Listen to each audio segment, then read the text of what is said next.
जय महादेव एकेडमी के learning programme में आप सबका स्वागत है। तो आइए आज के सेशन में हम डिस्कस करने वाले हैं 12th केमिस्ट्री के है ना अगले टॉपिक, जो कि आपका जहां तक चला था, जैसे कि क्या चल रहा था, कार्बोहाइड्रेट चल रहा था, जैव अणु चल रहा था, यानी कि बायोमॉलिक्यूल चल रहा था।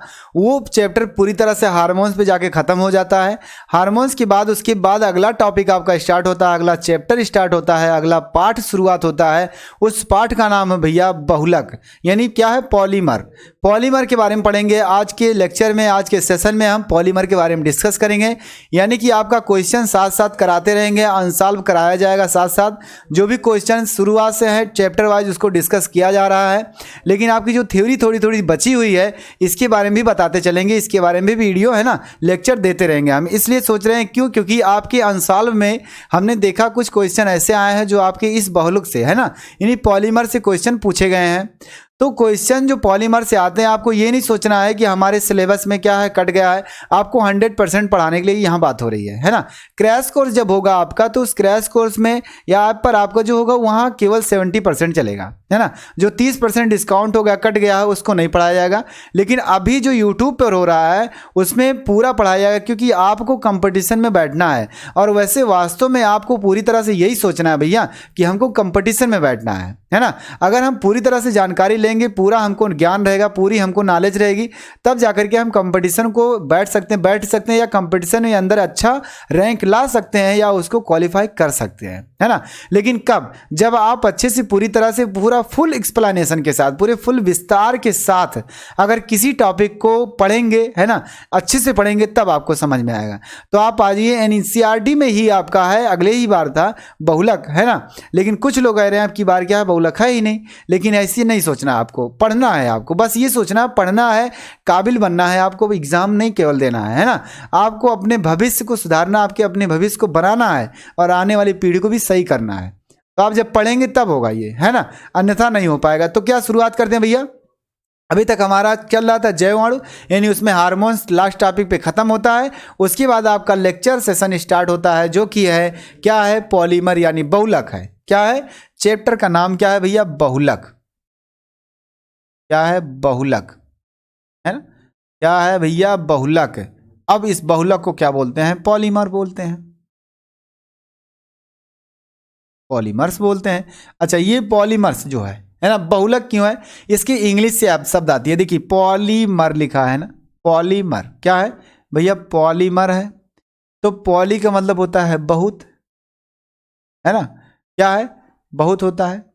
उसके बाद अब इसको मैं हिंदी में समझा रहा हूँ। पॉली का मतलब होता है बहुत, ये शब्द इंग्लिश ही है, इसका मतलब होता है भैया बहुत, है ना, या अधिक कह सकते हो, है ना, अधिक लिख सकते हो, या लिख सकते हो कई, लिख सकते हो, मतलब कई इकाइयाँ, है ना।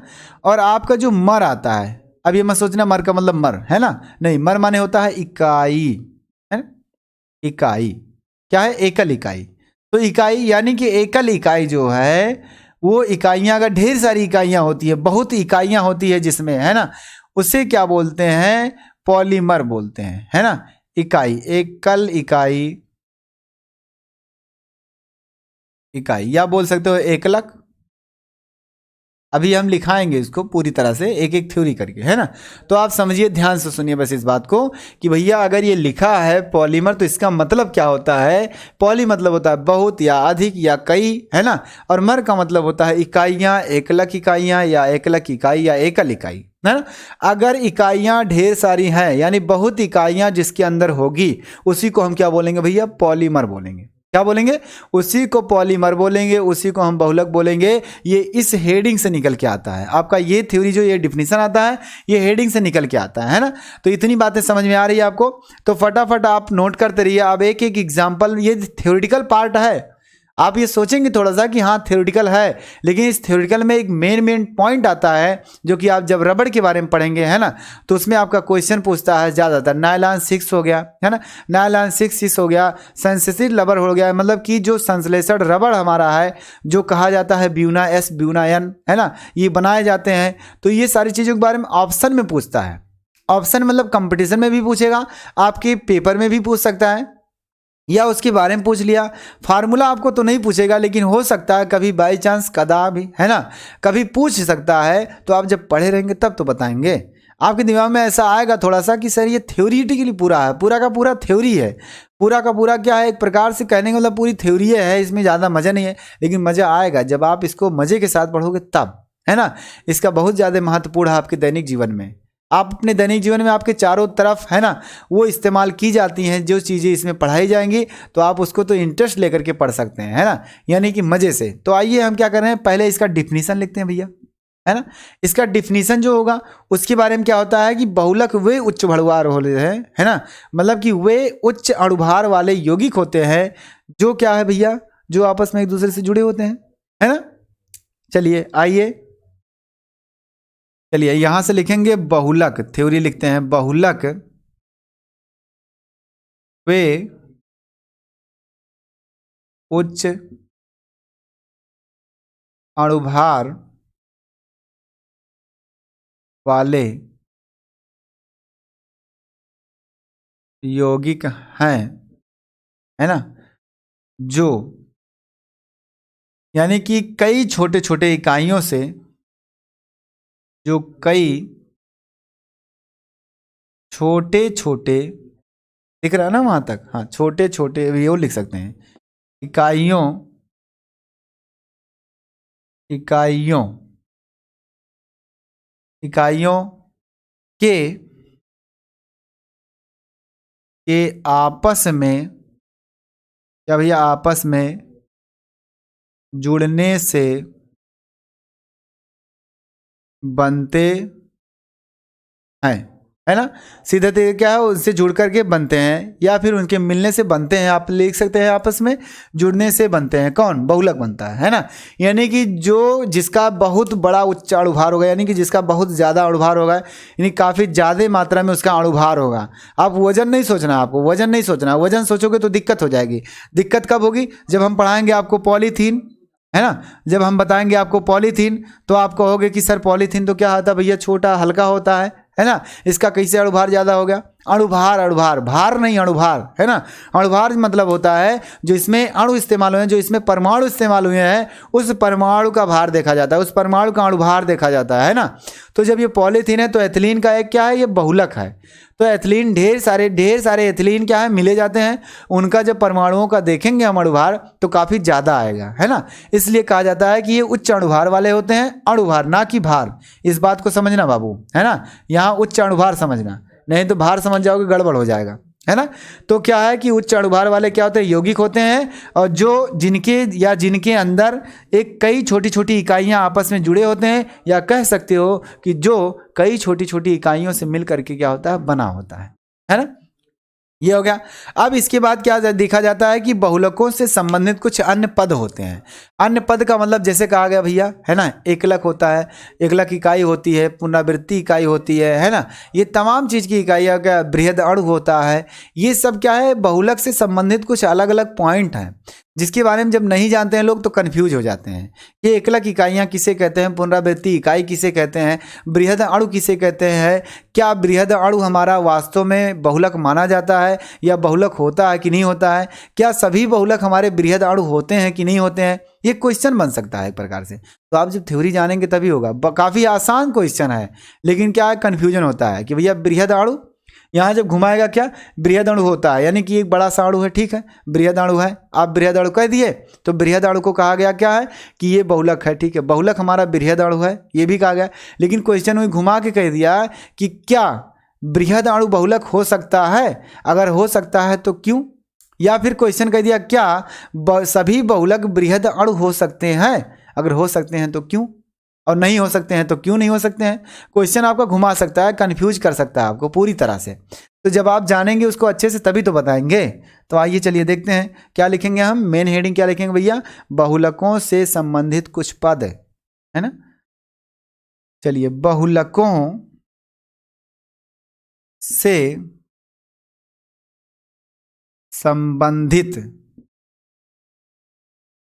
कुछ पद, है ना, कुछ पॉइंट इसके हैं, वो हम बताना चाहते हैं आप लोगों को, क्योंकि बहुत ज़रूरी है वो, है ना। तो आइए देखते हैं, इसमें पहला पॉइंट हेडिंग डालेंगे, क्या डालेंगे भैया, एकलक डालेंगे, जो हम कहे थे क्या है, एकलक, मोनोमर, है ना, एकलक। तो क्या है, एकलक, चलिए आपका एक ही लक होगा, जिंदगी आपको हमेशा एक मौका देती है, एक लक। मोनोमर्स, है ना, एक लक इंग्लिश में बोलते हैं मोनोमर्स।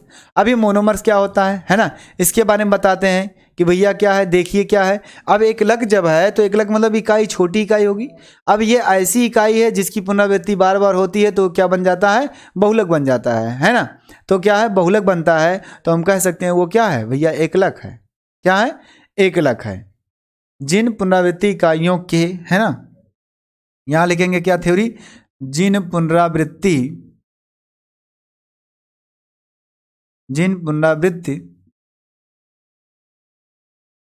इकाइयों, क्या होगा भैया, इकाइयों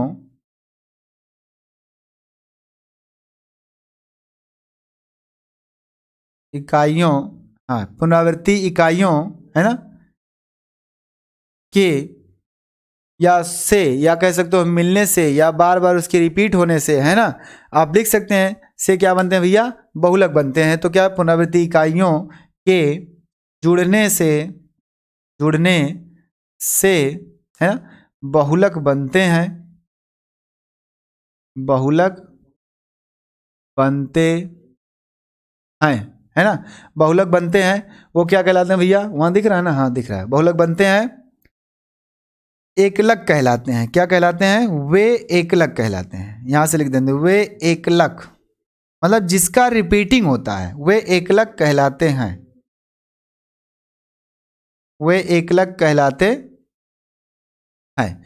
एग्जाम्पल हम दे रहे हैं, देखिए, एकलक कहलाते हैं। जैसे मान लेते हैं कि एक बहुलक हमारा क्या भैया, का होल यन है ना। अब इसमें जो है ए जो हमारा वो एकलक इकाई है, क्योंकि ए का बार बार यन बार रिपीट हुआ है ना, यन बार वो क्या है, जुड़ा है, तो उसको क्या कहेंगे हम, एकलक इकाई कहेंगे। अर्थात क्या है, इसमें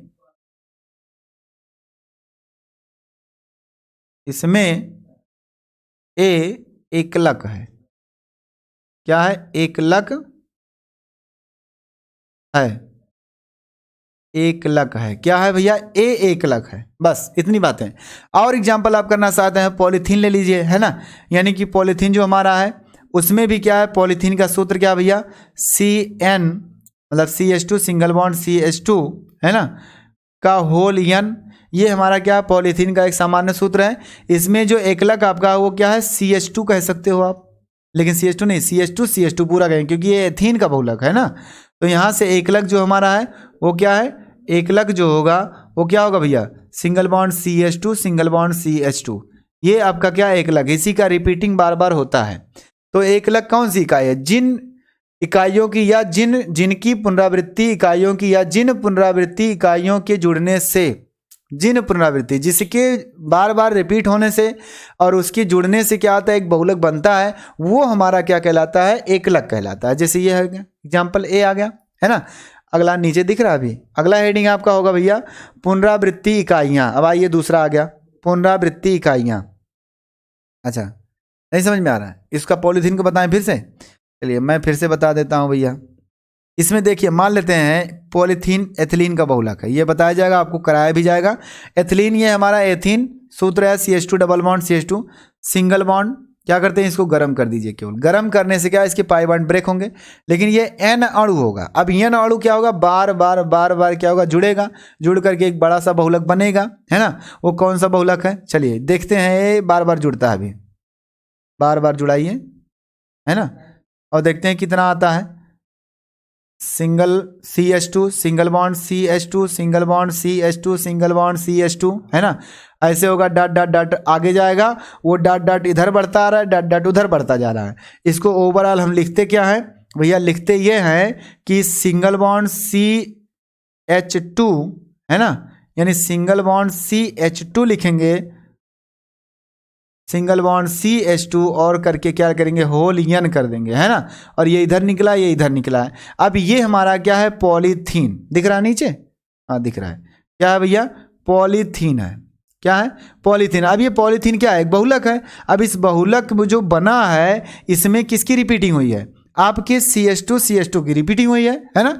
CH2 की रिपीटिंग बार बार होती गई, तो वो जो CH2 हमारा है वो क्या एकलक का काम कर रहा है, क्या है एकलक है, क्योंकि यहाँ का जिन पुनरावृत्ति इकाइयों की, है ना, इकाइयाँ मतलब एक यूनिट जिनकी बार बार रिपीटिंग होती है और जिनसे मिल करके एक बहुलक बनता है, वो इकाई हमारा क्या कहलाता है भैया, एकलक कहलाता है। इतनी बातें समझ में आई। चलिए आगे करते हैं, ये नोट कर लीजिए, स्क्रीनशॉट लीजिए। अगला हेडिंग आपका होगा भैया पुनरावृत्ति इकाइयाँ, है ना, क्या होगी पुनरावृत्ति इकाइयाँ। अब पुनरावृत्ति इकाई क्या होती है उसके बारे में भी बताएंगे हम। चलिए आइए देखते हैं, मिटाएं इसको।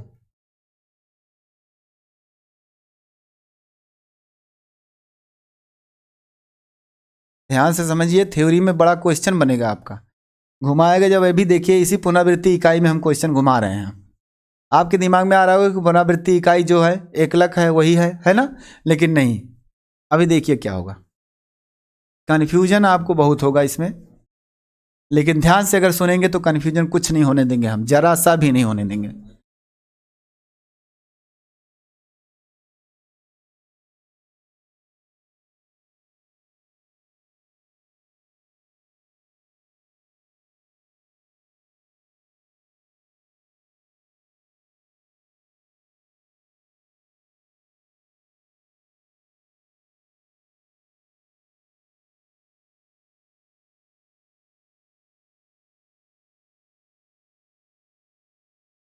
आगे देखिए, अगला हेडिंग हमने क्या कहा, पुनरावृत्ति इकाई, इकाइयां। दूसरा हेडिंग पुनरावृत्ति इकाइयां, पुनरावृत्ति इकाइयां, है ना, इकाइयां, पुनरावृत्ति इकाइयां। अब इसको देखते हैं कि पुनरावृत्ति इकाइयां जो होती है वो क्या होती है ना।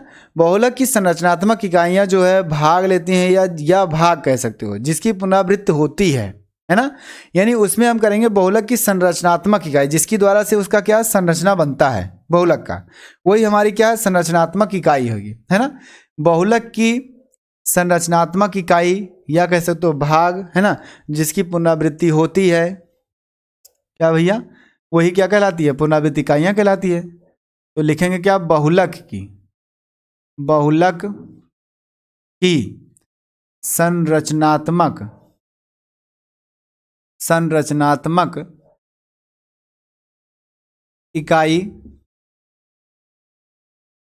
या भाग, संरचनात्मक इकाई या भाग, है ना, क्या होगा भैया भाग, जिससे क्या होता है या जिसकी पुनरावृत्ति होती है। उधर दिख रहा है ना, अभी वहां लिख सकते हैं, जिसकी पुनरावृत्ति होती है, पुनरावृत्त होती है, पुनरावृत्त इकाइयां कहलाती है। क्या है भैया, पुनरावृत्त इकाइयां कहलाती है।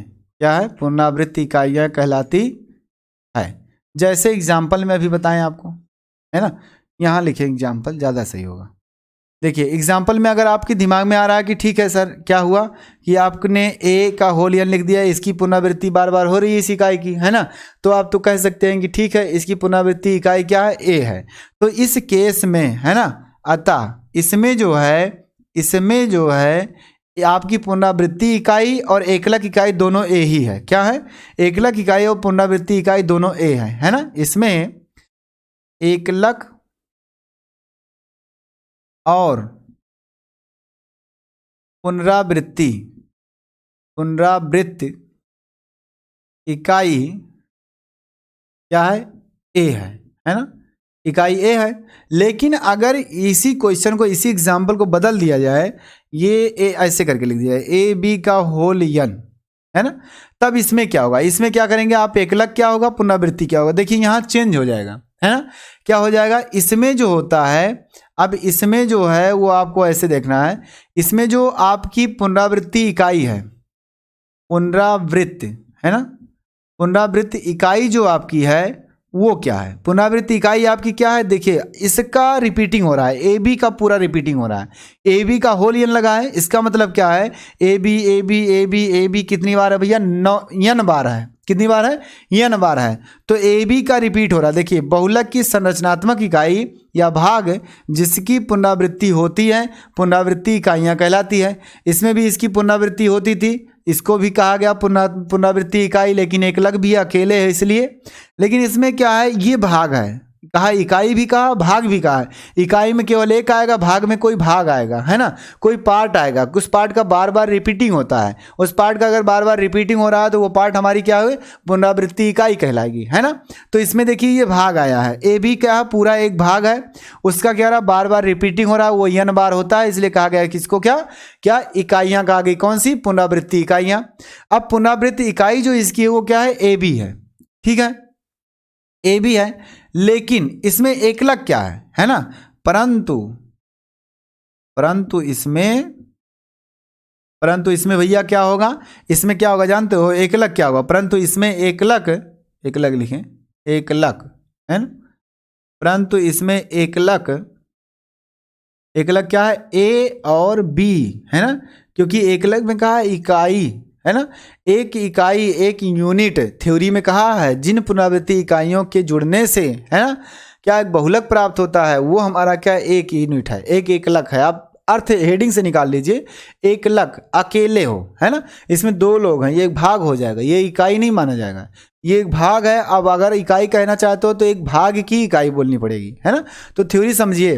अब आपकी क्वेश्चन क्या आती है कि अगर यहाँ कहा गया भैया कि क्या सभी इकाइयाँ, सभी एकलक पुनरावृत्ति हो सकते हैं, मतलब पुनरावृत्ति इकाइयाँ कही जा सकती हैं, क्या पुनरावृत्ति सभी इकाइयाँ जो होती हैं पुनरावृत्ति की, उसे एकलक इकाई कह सकते हैं? ये क्वेश्चन बनता है। आपके दिमाग में ये होना चाहिए कि एकलक मतलब अकेले होगा, है ना, यानी सभी एकलक पुनरावृत्ति इकाइयाँ हो सकती हैं, परंतु सभी पुनरावृत्ति इकाइयाँ एकलक इकाई नहीं हो सकती है। क्यों? क्योंकि जैसे एग्जाम्पल यहाँ दिख रहा है ना। ये ध्यान से सुना, मैं भी इस बात को फिर से बोल रहा हूँ क्योंकि कन्फ्यूजन बहुत होता है। ध्यान से सुनेंगे तब तो आपको समझ में आएगा, अन्यथा नहीं आएगा। थ्योरेटिकल तो है, लेकिन इस थ्योरी में क्या अर्थ अलग है। जरा से भी अपने जुबान को उल्टा करोगे, यानी कि बोलने की तरीके हलक से हल्का सा बदल दोगे, तो आपको पूरा परिभाषा चेंज हो जाएगा, है ना, आपका पूरा कॉन्सेप्ट गलत हो जाएगा, दूसरी बात आ जाएगी। तो यहाँ इस थ्योरी को समझना, थ्योरी को समझने के लिए साथ साथ बोलने की कॉन्सेप्ट को भी समझना कि क्या बोला जा रहा है, इसका मतलब क्या होता है। यह ऑब्जेक्टिव क्वेश्चन बन सकते हैं आपकी, या वैसे 1-2 नंबर के क्वेश्चन बन सकते हैं, क्या होता है ना, या ये कह सकते हो क्या वास्तव में ये होता है तो क्यों। ये क्यों वाला शब्द बहुत खराब है, लास्ट में क्यों लगा दिया तो कन्फ्यूज हो जाओगे। तो आसान समझ करके लोग गलतियां कर देते हैं, तो यहाँ गलती नहीं करना है हमें। हमने कहा कि सभी एकलक इकाइयाँ पुनरावृत्ति इकाइयाँ हो सकती हैं, परंतु सभी पुनरावृत्ति इकाइयाँ एकलक इकाइयाँ नहीं हो सकती है ना। इतनी बातें समझ में, नोट कर लेना। अगला क्वेश्चन या अगला हेडिंग आपकी क्या आएगी भैया? बहुलक आएगी, बृहद अणु आएगा। चलिए तीसरा जो है बृहद अणु, बृहद अणु है ना, क्या भैया? बृहद अणु है, ये पुनरावृत्ति इकाई है, रिपीटिंग यूनिट कहा था इसको, है ना। और जो हमारा बृहद अणु हो रहा है वो क्या होगा, है ना, मार्को मॉलिक्यूल्स होगा। क्या होगा भैया? मार्को मॉलिक्यूल्स लिख सकते हो आप, मार्को मॉलिक्यूल्स, है ना, ये लिख लीजिए आराम से, मार्को मॉलिक्यूल्स। अब इसको अगर देखते हैं तो इसमें सोचिए ये बृहद अणु है ना। बृहद अणु माने बहुत बड़ा अणु होता है ना। उच्च अणुभार वाले यौगिक जितने होते हैं वो सब बृहद अणु कहलाते हैं, है ना। क्या है? उच्च अणुभार वाले जितने भी यौगिक होते हैं बृहद अणु कहलाते हैं। आइए इसको लिख लीजिए, लेकिन यहाँ कॉन्सेप्ट गलत हो जाएगा, ध्यान देना एक चीज। अब इसमें भी क्वेश्चन बनेगा, जो हमने कहा था अभी शुरू करने से पहले बोला था कि इसमें क्वेश्चन बनते हैं बृहद अणु बहुलक होता है तो क्यों होता है, अगर बहुलक है वो बृहद अणु होगा कि नहीं होगा, अगर होगा तो क्यों होगा, नहीं होगा तो क्यों होगा। लेकिन पहले इसकी डिफिनीशन को समझते हैं, इसके बारे में पॉइंट मैं लिख दूंगा, अभी समझ जाएंगे। बृहद अणु यानी कह रहा उच्च अणुभार वाले यौगिक, उच्च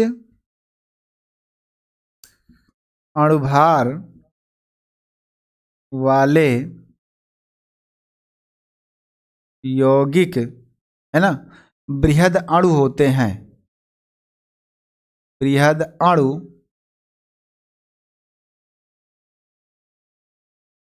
बृहद अणु होते हैं, होती है तो होते हैं लिखे हम, देखो क्या भैया, बृहद अणु होते हैं, सीधा सीधा।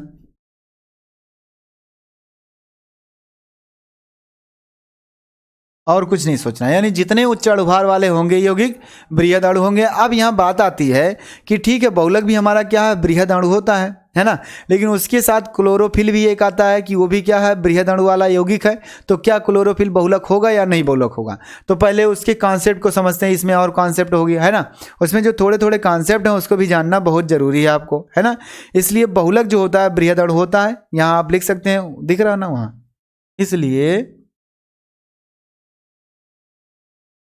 इसलिए बहुलक बहुलक बहुलक बहुलक जो पढ़ रहे हैं, बहुलक बृहद अणु होते हैं। क्या भैया, बृहद अणु होते हैं, है ना। इतनी बात आ गई। लेकिन है ना, सभी बृहद अणु बहुलक नहीं होते हैं। क्या है, सभी बृहद अणु बहुलक नहीं होते हैं।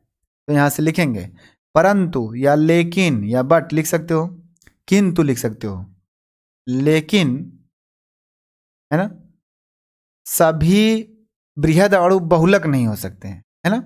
सभी बृहद अणु बहुलक नहीं हो सकते हैं, नहीं हो सकते हैं। क्योंकि बता रहे हैं वो भी, क्योंकि सोचिए मत ज्यादा, क्योंकि बृहद अणु में क्या है, पुनरावृत्ति इकाइयां नहीं होती है, और बहुलक में क्या है, पुनरावृत्ति इकाई होती है। क्योंकि है ना, बृहद अणु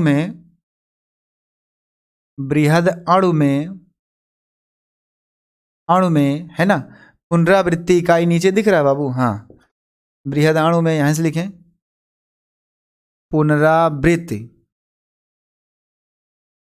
पुनरावृत्ति इकाइयां नहीं होती हैं,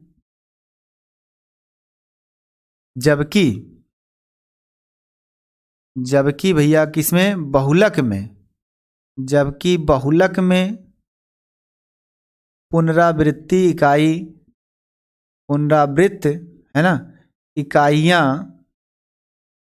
दाइयां ना पढ़ना यार, इकाइयां होती है। ये मेन कॉन्सेप्ट इसका है ना, मेन कॉन्सेप्ट है, इसको ध्यान में रखना बाबू, ध्यान में। क्योंकि यही शब्द है, क्योंकि यहां से और यहां तक आपका है ना, ये पूरा यही रीजन आपका क्या है कि बृहद अणु और बहुलक को अलग करता है। क्या कहा गया कि जो उच्च अणुभार वाले यौगिक होते हैं उन्हें क्या कहा गया, बृहद अणु कहा गया, है ना। इसलिए जो बहुलक होते हैं वो बृहद अणु माने जाते हैं, ये बात हो गई।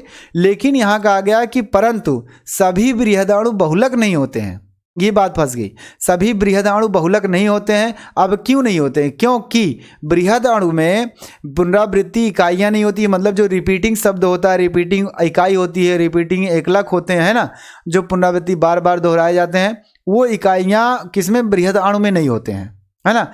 और बहुलक में हमारे क्या होते हैं, वो इकाइयां होती हैं। तो आपको अगर अंतर छांटना होगा तो आप ऐसे सीधे कह सकते हो कि सभी बृहद अणु बहुलक नहीं हो सकते हैं, लेकिन सभी बहुलक बृहद अणु हो सकते हैं। क्यों, क्योंकि बृहद अणु में पुनरावृत्ति इकाइयां नहीं होती है, या इकाइयों की पुनरावृत्ति नहीं होती है। वैसे बोल सकते हो कि बृहद अणु में इकाइयों की पुनरावृत्ति नहीं होती है, और हमारे बहुलक में इकाइयों की पुनरावृत्ति होती है, या बहुलक में पुनरावृत्ति इकाइयां पाई जाती है। आप ऐसे लिख सकते हैं, ये थ्योरी एकदम सही हो जाएगी, है ना, कभी कंफ्यूजन नहीं होगा। क्वेश्चन आपका वही बनाएगा भैया कि क्या बृहद अणु बहुलक हो सकते हैं, अगर हो सकते हैं तो क्यों, और नहीं हो सकते हैं तो क्यों नहीं हो सकते हैं। आप ऐसे पूछ सकता है क्वेश्चन, है ना। तो यहाँ एग्जाम्पल ये हो गया, मतलब ये थ्योरी के एग्जाम्पल में आपका क्या आता है। जैसे मान लेते हैं हमारे पास, वही हमने क्या कहा भैया, पॉलीथीन है ना, पॉलीथीन कहा, और उसके बाद क्या कहा, क्या है, एक क्लोरोफिल। जैसे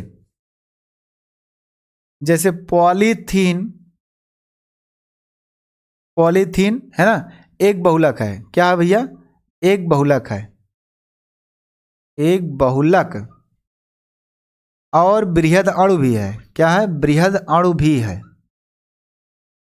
अणु भी है, ये चीज हो गई। लेकिन इसी में लेकिन, दूसरा एग्जाम्पल लेकिन क्लोरोफिल है ना, क्लोरोफिल जो हमारा है, क्लोरोफिल क्या लिख रहे हैं, क्लोरोफिल तो पाया जाता है ना पादपों में, आप जानते हैं भैया, हरे पादपों में पाया जाता है, बायोलॉजी पढ़े होंगे। तो क्लोरोफिल जो है उसमें ये हमारा क्या बृहद अणु है, लेकिन ये बहुलक नहीं है ना, क्या है बृहद अणु है, क्या है बृहद अणु है, परंतु किंतु है ना, लेकिन बहुलक नहीं है, क्या है बहुलक नहीं है। दिख रहा है ना आपको इधर, हाँ स्क्रीन पर दिख रहा है पूरा, मैं बोल रहा हूँ वो सुनिए। क्या है, आपको ले लिया क्या, पॉलीथीन ले लिया एक, और एक लिख दिया, क्या लिख दिया भैया, एक लिख दिया क्लोरोफिल लिख दिया। आपको क्वेश्चन में कह रहा है कि क्लोरोफिल और पॉलीथीन है ना, इनमें से दोनों बहुलक हैं या नहीं है, अगर नहीं है तो क्यों नहीं है, दोनों बृहद अणु हैं तो है तो क्यों है ना, या नहीं है तो क्यों नहीं है, आपको ऐसे पूछ सकता है। तो यहाँ क्या पॉलीथीन हमारा क्या बृहद अणु और बहुलक दोनों है ना, क्योंकि पॉलीथीन में एथीन का रिपीटिंग वर्ड आता है, रिपीट होता है ना, तो आपको ऐसे बोलना पड़ेगा कि पॉलीथीन में एथिलीन पार्ट अर्थात CH2 का क्या है पुनरावृत्ति होती है, इसलिए ये बहुलक माना जाता है, और साथ साथ इसके उच्चार उभार हैं, इसलिए बृहद अणु भी कहा जाएगा। लेकिन क्लोरोफिल में हमारे पास कोई पुनरावृत्ति नहीं होती है ना, कोई इसका अलग सूत्र नहीं होता है, तो ये क्या है हमारा बृहद अणु केवल है, बहुलक नहीं है ना। तो इतनी बातें समझ में आई।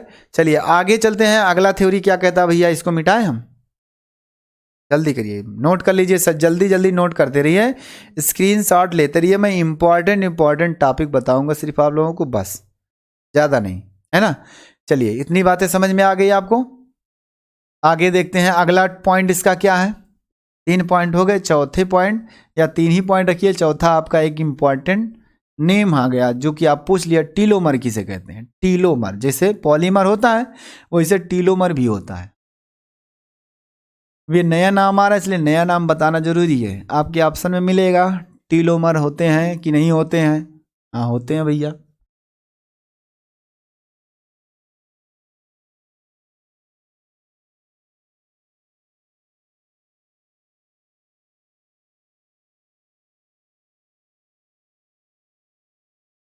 चलिए देखते हैं क्या होगा, ही नहीं रहा है। कॉन्सेप्ट समझिए ध्यान से आप लोग बाबू, थ्योरी समझिए, थ्योरी समझेंगे तो आपसे गलती नहीं होगी, है ना। ये बहुत आसान, ये सब ठोस नंबर मिलने वाले हैं चीज़ें, 2-2 नंबर, 1 ही नंबर का आएगा, 3 नंबर का आपको डायरेक्ट पूछ लेगा, रीजन निष्कर्ष पूछेगा, निष्कर्ष में बच्चे बहुत गलतियां करते हैं, छोड़ के चले आते हैं। छोड़ते क्यों हैं, कहेंगे आता ही नहीं है ना, या फिर ऐसे सोचते हैं कि 1 नंबर का है चलो जाने दो, हटाओ इसको क्या करना है, लेकिन नहीं, 1 नंबर वाला 2 लाइन लिखेंगे, 1 लाइन तो आपको पूरा नंबर मिलेगा, लेकिन 4 नंबर वाले सवाल को 2 पेज लगाएंगे तब भी आपको 2 नंबर या 3 नंबर देगा, है ना। ये बात होती है कि उसमें कटौती बहुत ज़्यादा होती है, और जो कम नंबर के होते हैं क्वेश्चन उसमें आपको पूरा का पूरा नंबर मिल जाता है, जल्दी से लिखना कम पड़ता है, नंबर पूरा मिलता है। तो रेशियो एक प्रकार से अगर देखा जाए तो कम नंबर वाले में ज़्यादा आपको समझिए मिल रहा है ना, और ज़्यादा नंबर वाले में आपको कम मिल रहा है, क्योंकि आप में लिखना ज़्यादा है उसमें और नंबर कम मिलता है। तो ये बात होती है कि जो कम नंबर वाले होते हैं प्रश्न, वो समझिए ठोस प्रश्न आपके हैं, ठोस नंबर वहाँ से उठते हैं, आपको इस तरह से सोचना है। चलिए अगला हमने क्या कहा कि अगला हेडिंग आपको होगा टीलोमर, है ना। टीलोमर क्या है, एक प्रकार से देखिए क्या है, ये भी एक प्रकार से क्या है बहुलक ही है ना। आइए मेन हेडिंग एक प्रकार से क्या है, टीलोमर, टीलोमर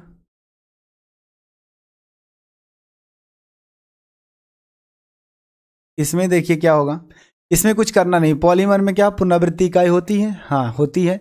टीलोमर भी क्या कह रहा है ना, इसमें भी पुनरावृत्ति इकाई होगी, लेकिन टर्मिनल पॉइंट, टीलो से टर्मिनल समझना, टर्मिनल पॉइंट में आपके एकलक अणु होते हैं, बीच में रिपीटिंग होती है ना। यानी कहने का मतलब कि इधर एक अणु फिक्स है, इधर भी एक अणु फिक्स है, बीच में जितने अणु आ रहे हैं सबकी रिपीटिंग आ रही है, मतलब बार बार पुनरावृत्ति होती जा रही है ना। तो वो जो हमारा होता है वो टीलोमर कहलाता है, क्या कहलाता है, टीलोमर। वो भी एक प्रकार का बहुलक ही है ना, लेकिन वो कौन सा है, वो टीलोमर वाला है। तो क्या है भैया, उसको अगर लिखना चाहते हैं तो आप लिख सकते हैं कि वे बहुलक जिनमें इकाई यानी पुनरावृत्ति इकाई है ना के अतिरिक्त बाह्य अणु भी होते हैं, सीधा सीधा है ना। यानी कि यहां से लिखिए आप क्या लिखेंगे भैया, वे बहुलक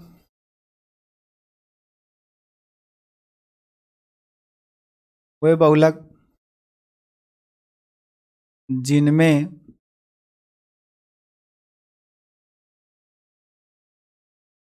पुनरावृत्त इकाई दिख रहा है बाबू, हाँ, इकाई के अतिरिक्त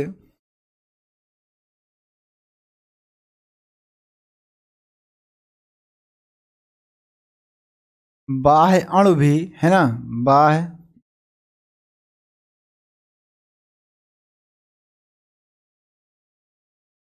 अणु या इकाई उपस्थित होते हैं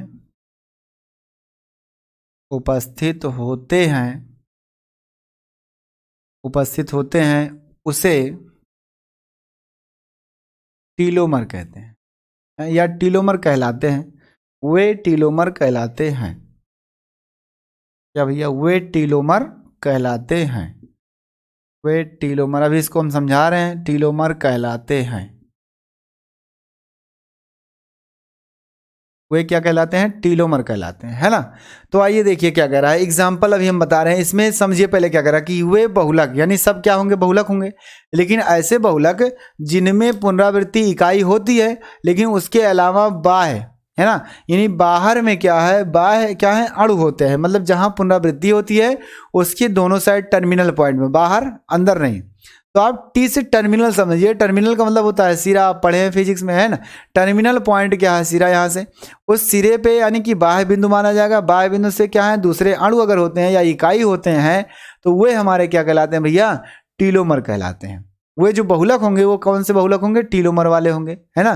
तो एग्जाम्पल में हम लिख देते हैं, जैसे मान लेते हैं यहाँ से एक एग्जाम्पल ले लें समझने के लिए। जैसे मान लीजिए ए आपका लिखा है और सिंगल बॉन्ड क्या है, कैपिटल एम है, ये कितनी बार है भैया, एन बार है, ये सिंगल बी से जुड़ा है ना। इसमें क्या है, ये बहुलक है, एक बहुत बड़ा अणु है क्योंकि बी बाहर है ना, ये रिपीटिंग इसमें हो रही है। तो इसमें क्या है, ये बाह्य अणु जो है, बाह्य अणु होने के कारण ये जो बहुलक बना रहा है उसी बहुलक को हम टीलोमर कहते हैं। क्या बोलेंगे, टीलोमर बोलेंगे। क्यों, इसमें जो है, अब यही क्या है, टीलोमर है। इसमें आपका जो यम है ना, यम क्या है, पुनरावृत्ति इकाई है, क्या है, पुनरावृत्त क्या है, इकाई, ये हो गया। उसके बाद और आपका जो बाह्य अणु है वो ए और बी है ना, और बाह्य अणु यानी बाहर का बाह्य अणु या इकाई, क्या भैया, या इकाई आपका क्या है, वो हमारा क्या है, ए और बी है ना, ए और बी है ना, ए और बी है, दिख रहा है ना, हाँ, ए और बी है। अब इसीलिए इन्हें क्या कहा जाता है, इसीलिए है ना, इसीलिए भैया इन्हें टीलोमर कहा जाता है। क्या कहा जाता है, टीलोमर कहा जाता है। बस और कुछ नहीं करना है, ना सोचना ना विचारना है, टीलोमर कहा जाता है। यानी इस प्रकार का जो एग्जाम्पल होगा, जो भी होगा वो क्या कहलाएगा, टीलोमर कहलाएगा, है ना। अब आपको समझना है, ध्यान में रख के, अगर आपको नहीं आ रहा तो नाइलॉन जब 6 आप पढ़ेंगे तो क्या आएगा, एमाइड आएगा। देखिए यहाँ से इस तरह से दिखेगा आपको, है ना, इस तरह से दिखेगा आपको। तो क्या होता है, ये पूरा पोर्शन दिखाई देगा आपको, है ना, जहाँ से आप कह सकते हैं भैया कि ये CH2 का होल 6 यहाँ अलग आ जाता है। अब यहाँ इसी पोर्ट को पकड़िए, देखिए ये पार्ट क्या है, रिपीटिंग है, ये क्या अलग है और ये क्या है, अलग है ना। तो ये जो एग्जाम्पल होगा वो बहुलक तो है लेकिन कौन सा है, टीलोमर वाला है। क्या भैया, टीलोमर वाला है ना। तो इतनी बातें समझ में आ रही तो अच्छी बात है। यानी टीलोमर ऐसा बहुलक है जिसकी पुनरावृत्ति इकाइयां तो होती है लेकिन उसके दोनों टर्मिनल साइड में, दोनों लास्ट सिरे पे या शुरुआत में या लास्ट में, उसके सिरे पर अलग अलग परमाणु होते हैं, उसका रिपीटिंग नहीं होता है, उसकी पुनरावृत्ति नहीं होती है ना। इसलिए उस यौगिक को, उस बहुलक को क्या बोलेंगे, टीलोमर बोलेंगे। क्या बोलेंगे भैया, टीलोमर बोलेंगे। इतनी बातें समझ में आ गई तो इसको मिटाएं हम। अब चलते हैं बहुलकों का वर्गीकरण, है ना। ये हो गया है तो इसको मिटाएं, स्क्रीनशॉट ले लीजिए जल्दी से भैया। टीलोमर किसे कहते हैं आपका पूछ लिया 1-2 नंबर में, तो आपको लिखना होगा। आइए अगला क्या होगा आपका भैया, अगला क्या होगा जल्दी से, और कुछ करना नहीं है इसमें।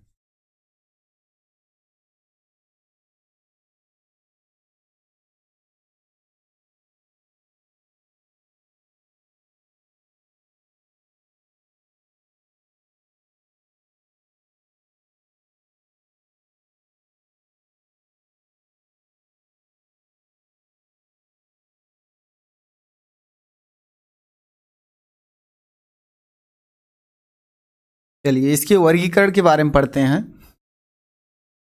आइए, और वर्गीकरण के बारे में पढ़ते पढ़ते बहुत सी चीज़ें इसमें बताई जाएंगी आपको, है ना।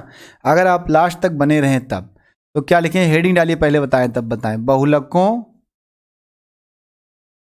का वर्गीकरण, क्या भैया, वर्गीकरण, है ना। यहाँ देखिए क्लासिफिकेशन ऑफ पॉलीमर्स, इसमें क्लासिफिकेशन ऑफ पॉलीमर यानी बहुलक को कितने कितने वर्गों में बांटा गया है। तो बहुलक को निम्न वर्गों में तो बांटा गया है, लेकिन उनके मतलब कि क्या है, आकार के आधार पे बांटा गया है, या यूँ कह सकते हो उनके स्रोत के आधार पे बांटा गया है ना। और उनको बनाने की विधि में यानी कि उनकी जो प्रक्रिया है, जहाँ से वो निकलते हैं, जहाँ वो पाए जाते हैं, उसके आधार पर उनकी संरचना कैसी है, उस आधार पर इस बहुलक को अलग अलग वर्गों में बांटा गया है ना। तो बहुलकों का वर्गीकरण क्या है, निम्न प्रकार से, यानी क्लासिफिकेशन ऑफ पॉलीमर क्या है, निम्न है ना, निम्न टाइप्स हैं उसके। लेकिन उसको समझेंगे एक एक करके, आप लोग अगर कंसंट्रेट होकर के ध्यान से सुनेंगे तब आएगा। बहुत बच्चे क्या होते हैं कि थ्योरी देख करके यहाँ यानी कि बाहर चले जाते हैं, निकल जाते हैं, पढ़ते ही नहीं है ना। लेकिन इसमें कुछ पॉइंट ऐसे चलते चलते बता दिए जाते हैं जो आपके भविष्य के लिए बहुत ही इंपॉर्टेंट होते हैं। तो अभी तो इसके लास्ट में इतनी बढ़िया बात, यानी कि एक बहुत ही इंपॉर्टेंट बात आपको बताई जाएगी जो आपकी लाइफ से रिलेटेड, शायद आपकी लाइफ चेंज हो सकती है, आपकी पढ़ाई चेंज हो, आपके बोर्ड में, है ना कुछ परिवर्तन आ सकता है। और परिवर्तन कुछ नहीं, बहुत कुछ आ सकता है। बहुत कुछ का मतलब आप अगर पूरा साल भी नहीं पढ़े हैं ना, तो भी उस कॉन्सेप्ट पे अगर चलेंगे, है ना, उस रीजन पे चलेंगे, जो चीज़ बताई जी वो काम अगर करेंगे, उस नियम पे चलेंगे, तो शायद आपके बोर्ड में साल भर कुछ नहीं पढ़े हैं तब भी आप 70 से 80%, 90% ला सकते हैं। और अगर पढ़े हैं तो आप 90 तो क्रॉस ही कर सकते हैं, है ना।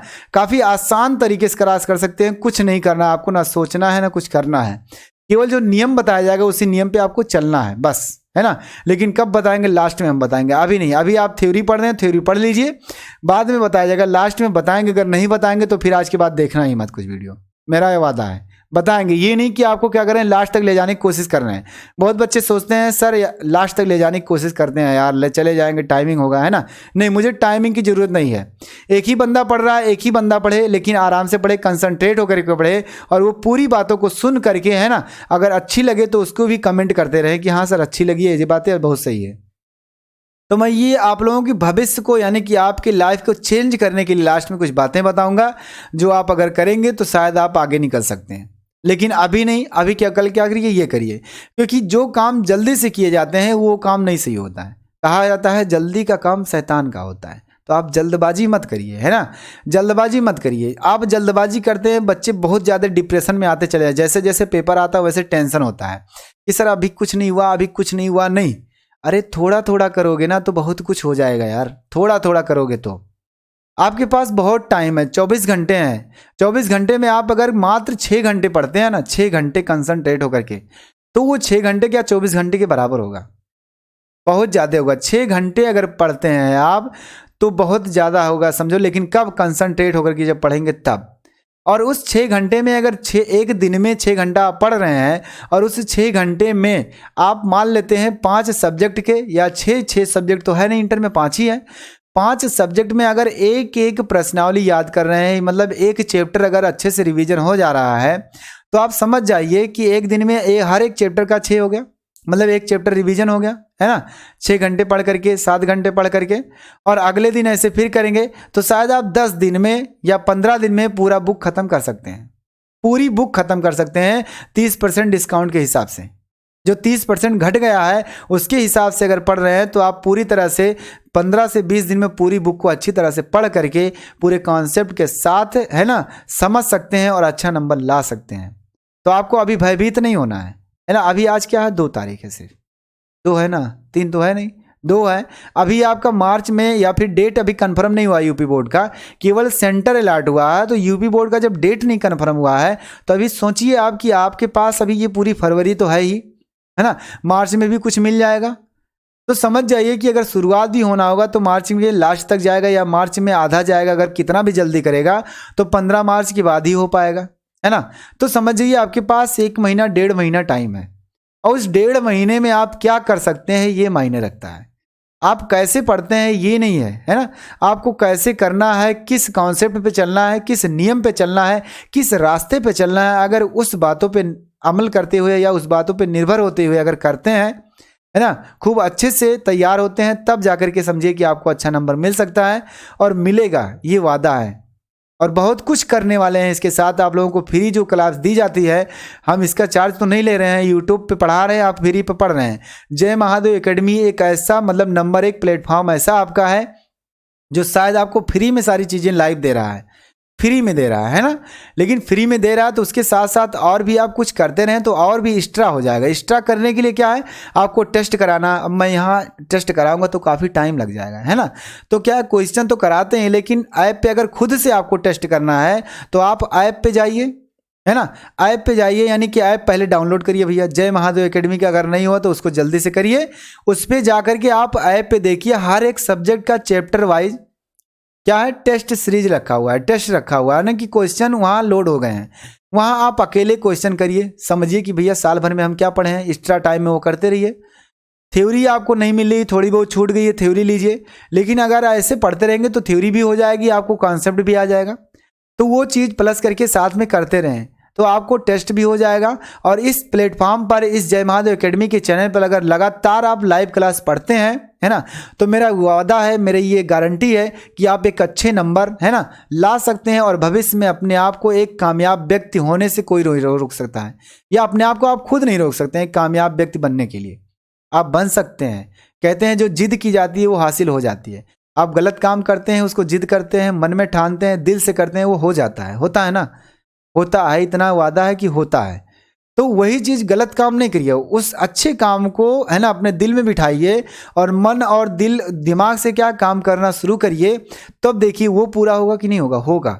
जब गलत पूरा हो जाता है तो यार सही क्यों नहीं होगा, क्योंकि कहते हैं जब कोई काम दिल और दिमाग से की जाती है तो पूरी कायनात आपको साथ देने में लग जाती है।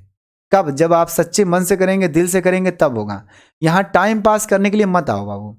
अगर आपको केवल परेशान करना है किसी को, है ना, किसी को परेशान करना है, किसी को इधर से उधर लपेटना है या टाइम पास करना है, तो मत आओ ऐसे करने। क्योंकि गार्जियन आपको दिए हैं मोबाइल अच्छे से पढ़ने के लिए, आप एक अच्छे भविष्य हैं, है ना, उनके लिए। वो अलग कुछ सोच करके आपको पढ़ा रहे हैं। अगर उनकी उम्मीदों पर खरा नहीं उतरेंगे ना तो वो पता नहीं कल का क्या होगा। लेकिन वो जानते हैं क्या होगा, आप नहीं जानते हैं ना। आपको बताएंगे कि बेटा या बेटी मेरे साथ ऐसा हो सकता है, मैं डिप्रेशन में जा सकता हूँ, मैं टेंशन में रहूँगा, एक जिंदा लाश बन के रहूँगा, ये नहीं कहते हैं। आपको खुद सोचना है उनके दिल और दिमाग से, है ना।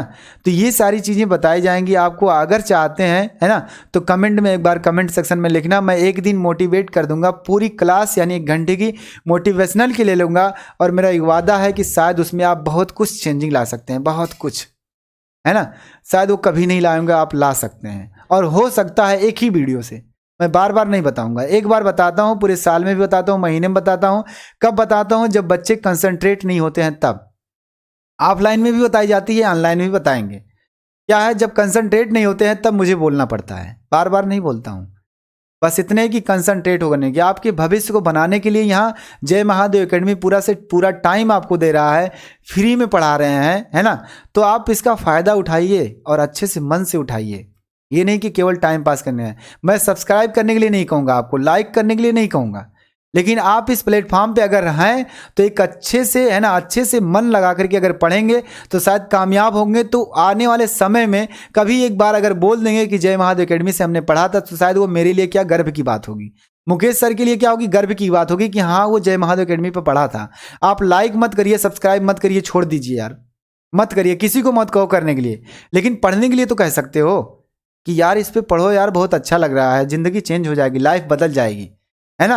वो बदलने के लिए कर रहे हैं हम लोग ये नहीं कह रहे हैं कि आप करिए, हर बार सब्सक्राइब करिए, हर बार लाइक करिए, दूसरे को बताइए, नहीं। आपको अच्छा लगे तब कहना किसी को भैया सब्सक्राइब कर लो, ताकि आने वाला हर वीडियो का नोटिफिकेशन आपको मिल जाए। तो हम लोग क्या करते हैं, एक नाम कमाना चाहते हैं। जय महादेव एकेडमी एक प्लेटफॉर्म, ऐसी प्लेटफॉर्म है जो इसको इतनी ऊंचाई तक ले जाना चाहते हैं कि इतनी ऊंचाई तक ले जाने कि आने वाला हर बच्चा जो आज 2 साल का है, वो 10 साल के बाद जब इसका नाम सुने तो कहे हाँ यार, मैं बचपन में जब कान से सुनना शुरू किया था तब इसका नाम सुन लिया था और इसके बारे में बहुत चर्चाएं हो रही है। लेकिन कब होगी, जब आप लोगों का प्यार मिलेगा, आप लोगों का भरोसा रहेगा, तब मिलेगा। ऐसे नहीं हो पाएगा, है ना। क्या करना, आपको मन लगा के, है ना, उम्मीद के साथ। और मेरे लिए अगर नहीं पढ़ते हो यार, तो मेरे लिए मत पढ़ो, अपने गार्जियन के लिए पढ़ना शुरू करो, है ना। इस एकेडमी के लिए नहीं पढ़ना चाहते हो तो मत पढ़ो, लेकिन गार्जियन के लिए पढ़ना शुरू करो। बस इसके साथ अगर पढ़ोगे तो शायद बहुत कुछ बदल सकता है, मैं ये कहना चाहता हूँ। अगर आपको मेरी बातें समझ में आ रही है तो कमेंट सेक्शन में जरूर लिखना, चैट करना। तो चलिए आगे हम चल गए हैं भैया, डिस्कस करते हैं किसके, वर्गीकरण के बारे में। और कुछ नहीं, बातें तो बहुत लंबी है, बताएंगे तो आपका पूरा टाइम चला जाएगा। तो बताएंगे जब, कब, जब पूरे बच्चे एक साथ, एक मन के साथ बोलोगे कि हाँ सर बताइए अब, है ना।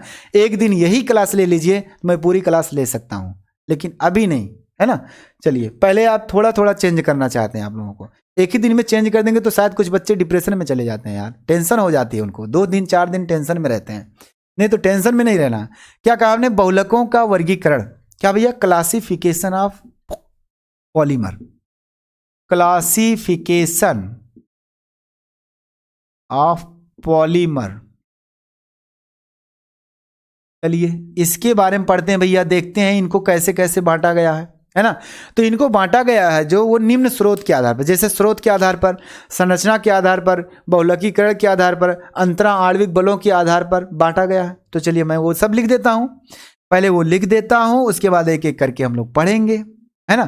किसके द्वारा, पहली बात तो है भैया स्रोत उपलब्धता के आधार पर। किसके, स्रोत उपलब्धता के आधार पर, स्रोत उपलब्धता, उपलब्धता के आधार पर, आधार पर, है ना। क्या है, इसकी उपलब्धता के आधार पर, यानी कह सकते हो आप, ऐसा भी कह सकते हो, ये आधार पर वर्गीकरण होता है तो वर्गीकरण लिख दो, वर्गीकरण यानी क्लासिफिकेशन, है ना। ऑन द बेसिस, बेसिस आप क्या करेंगे भैया, उपलब्धता मतलब कि जो स्रोत है, स्रोत क्या, अवेलेबिलिटी, है ना, या अवेलेबिलिटी लिख सकते हो, सोर्स ऑफ अवेलेबिलिटी लिख सकते हैं आप, यानी कि क्लासिफिकेशन ये लिख दीजिए ऑन द बेसिस, है ना, of the source of availability, ये हो जाएगा। अगला पॉइंट आपका जो दूसरा आता है, ये स्रोत के आधार पे हो गया। दूसरा क्या होगा भैया, संरचना के आधार पर, संरचना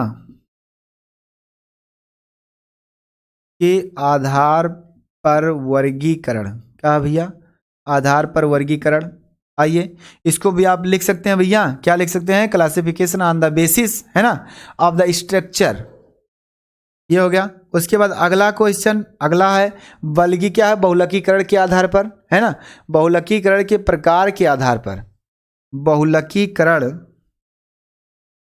बहुलकीकरण के प्रकार के आधार पर वर्गीकरण, मतलब इसमें भी बांटा गया है आपको, सबको विस्तार से हम लोग पढ़ेंगे, है ना, कोई जल्दबाजी नहीं है बाबू, कोई जल्दबाजी नहीं। चौथा, अच्छा इसका लिखना है अगर इंग्लिश तो क्या लिखेंगे, classification on the basis of the mode of polymerization, है ना। क्या है, classification on the basis of the mode of the polymerization, है ना, उसके आधार पर। अगला आपका क्या भैया, अगला अगला अगला अगला अगला अगला अगला जो आपका है वो हमारा क्या, अंतरा आणविक बलों के आधार पर, है ना। किसके आधार पर है भैया, अंतरा आणविक बलों के परिणाम के आधार पर लिख सकते हो, या अंतरा आणविक बलों के आधार पर, अंतरा आणविक, अंतरा आणविक, है ना, बलों के परिणाम, परिमाण लिखिए कि परिणाम लिखें, परिमाण के आधार पर, परिमाण के आधार पर वर्गीकरण, है ना, ये हो गया। तो देखिए ये क्या है भैया, अब इसके आधार पर बांटा गया है, यानी कि हमें जो वर्गीकरण मिला है अर्थात बहुलकों का वर्गीकरण यानी क्लासिफिकेशन ऑफ पॉलीमर, वो निम्न प्रकार से है। निम्न प्रकार से मतलब क्या है कि स्रोत उपलब्धता के आधार पर। अब स्रोत उपलब्धता का मतलब जहां जहां पाया जाता है ना, वो पॉलीमर अलग अलग होंगे। जैसे जहां जहां उपस्थित है उसके आधार पर उसको बांटा गया कि भैया ये इसमें पाया जाता है, यहाँ ये पॉलीमर होता है, इसको इस तरह से बहुलक जानेंगे, इसको इस प्रकार का बहुलक कहेंगे। संरचना के आधार पर, संरचना मतलब वो ऐसे ऐसे दिखता है, टेढ़ा मेढ़ा दिखता है, लंबा दिखता है, साखित दिखता है, कैसा दिखता है ना, गोल सा दिखता है, उसके आधार पर उस बहुलक को बांटा गया है, मतलब उस प्रकार का बहुलक होगा, ये बताया गया। बहुलकीकरण के आधार मतलब कि जो संरचना स्रोत में पाया गया है उसको क्या किया गया, उसको चेंज किया गया, बनाया गया है ना, उसको क्या किया गया, बनाने के बाद नया बहुलक प्राप्त हुआ, उस बहुलक को इस श्रेणी में रखा गया। मतलब कहने का कि जैसे जो प्राकृत में हमारा बहुलक मतलब नेचुरल बहुलक जो था, प्राकृतिक बहुलक जो है ना, उसको क्या किया गया, चेंज किया गया, कुछ परिवर्तन किया गया, तो वो क्या बन गया, एक नया बहुलक बना। उस बहुलक को बहुलकीकरण के प्रकार के आधार पर रखा गया, यानी इसमें रखा गया। अंतरा आणविक बलों का मतलब होता है कि कोई बहुलक है, किसी के अंदर ज्यादा बल लगता है ना, किसी के अंदर कम बल लगता है, आकर्षण बल अणुओं के बीच में जो अंतरा आणविक है ना उसके बीच में लगता है, उसके आधार पर उसको अलग से बहुलक माना गया और उसको इस श्रेणी के अंतर्गत रखा गया चौथे के। तो हम एक एक करके पढ़ेंगे और एग्जाम्पल के साथ पढ़ेंगे। तो चलिए आप पहला हेडिंग डालेंगे, क्या डालेंगे भैया, स्रोत उपलब्धता के आधार पर, है ना। इसमें पहला हेडिंग डालेंगे क्या, स्रोत उपलब्धता के आधार पर वर्गीकरण, है ना। स्रोत उपलब्धता भैया, स्रोत उपलब्धता, आइए जल्दी से, हमको कुछ करना नहीं है, न सोचना है, कुछ करना है, बस मन लगा के लगे रहना है। आइए लास्ट में हम बताएंगे आपको जो करना है, अभी नहीं, लेकिन अभी आप लोग शांति से लगे रहिए, पहले अच्छे से। कुछ करना है तो कुछ मेहनत करना पड़ेगा, टाइम देना पड़ेगा, ऐसे डायरेक्ट नहीं हो जाएगा। इसके आधार पर, है ना, इसके आधार पर लिखना चाहे तो इंग्लिश उधर लिख सकते हो भैया, क्या लिखा गया, क्लासिफिकेशन ऑन द बेसिस, है ना, ऑफ द सोर्स, है ना, अवेलेबिलिटी, है ना, अवेलेबिलिटी, ये हो जाएगा। अब उसके आधार पर पहला हेडिंग आपके इसके अंदर भी आएगा, तमाम प्रकार के होते हैं, कौन से, प्राकृतिक बहुलक, क्या भैया, प्राकृतिक बहुलक, नेचुरल पॉलीमर जो कहते हैं, है ना। तो प्राकृतिक बहुलक, पहला प्राकृतिक, क्या लिख रहे हैं हम यार, प्राकृतिक बहुलक, प्राकृतिक बहुलक, है ना। ये हो गया भैया नेचुरल पॉलीमर्स, नेचुरल पॉलीमर्स।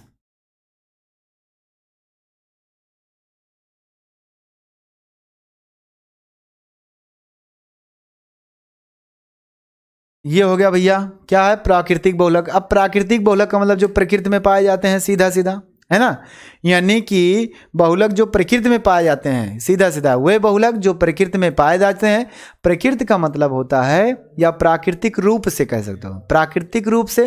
अब जो प्राकृतिक बहुलक है उसमें पादपों में और जंतुओं में जो पाए जाते हैं, यानी पादपों में, जंतुओं में पाए जाने वाले, है ना, बहुलक जो हमारे होते हैं वो प्राकृतिक बहुलक कहलाते हैं। ये हो गया। तो आप लिख सकते हैं, अगर थ्योरी आप लिखना चाहते हैं, है ना, तो लिख सकते हैं, वे बहुलक जो, भैया कहाँ जा रहे हो तुम, यहाँ चलो, है ना, वे बहुलक, क्या होगा, वे बहुलक जो, है ना, प्रकृति में या प्राकृतिक रूप से, प्राकृतिक रूप से पादपों मतलब पौधों, है ना, दिख रहा, दिख रहा अभी का है, दिख रहा, लिखो, पादपों और जंतुओं, जंतुओं, हाँ जंतुओं लिखा उधर, जंतुओं यानी जानवरों में, जैसे हम लोग भी हैं, क्योंकि हम लोग तो बहुत बड़े जानवर हैं, है ना, तो यहाँ लिखिए बहुत बड़े जानवर हैं। यहाँ से क्या होगा, जंतुओं में पाए जाते हैं भैया, क्या होते हैं, पाए जाते हैं, प्राकृतिक बहुलक कहलाते हैं, प्राकृतिक, क्या है, प्राकृतिक बहुलक कहलाते हैं, प्राकृतिक बहुलक कहलाते हैं। ये हो गया, यानी कि जो प्रकृति में पाए जाते हैं, प्राकृतिक रूप से पाए जाते हैं, और जंतुओं में और पादपों में भी पाए जाते हैं, दोनों में पाए जाते हैं, उसे क्या कहते हैं भैया? प्राकृतिक बहुलक कहते हैं। जो तमाम प्रकार के बहुलक है, जैसे अब मान लेते हैं प्रोटीन आपका हो गया, न्यूक्लिक अम्ल हो गया, स्टार हो गया, है ना, रबर भी पाया जाता है क्योंकि रबर का पौधा होता ही है।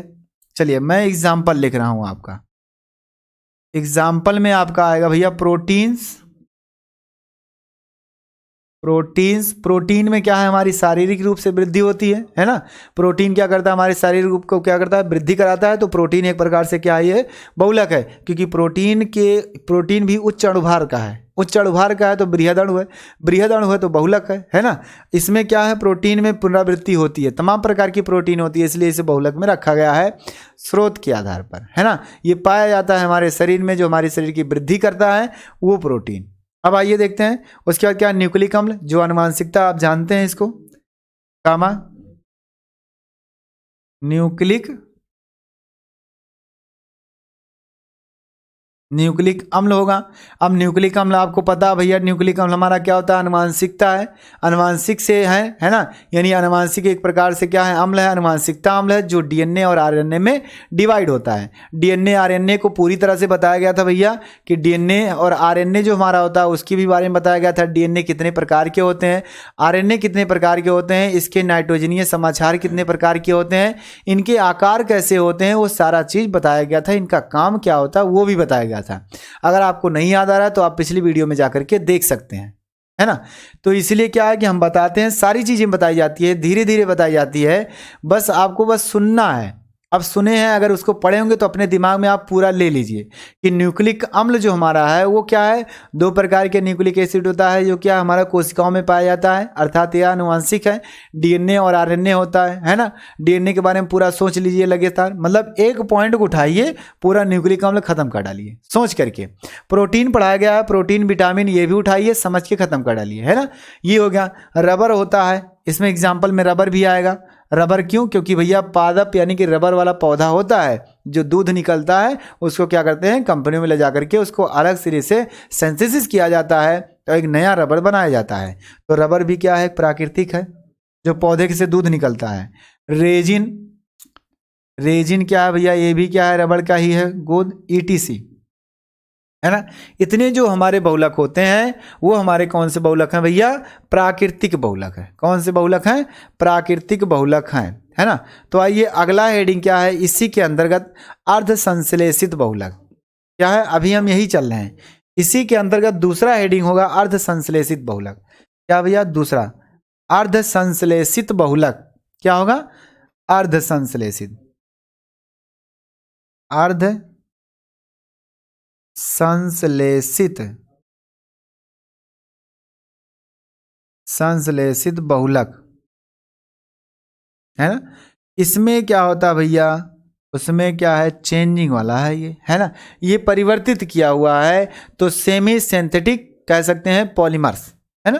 क्या है भैया? अर्ध है, अर्ध माने होता है इंग्लिश माने सेमी, सिंथेटिक माने बनाना, संश्लेषित, है ना।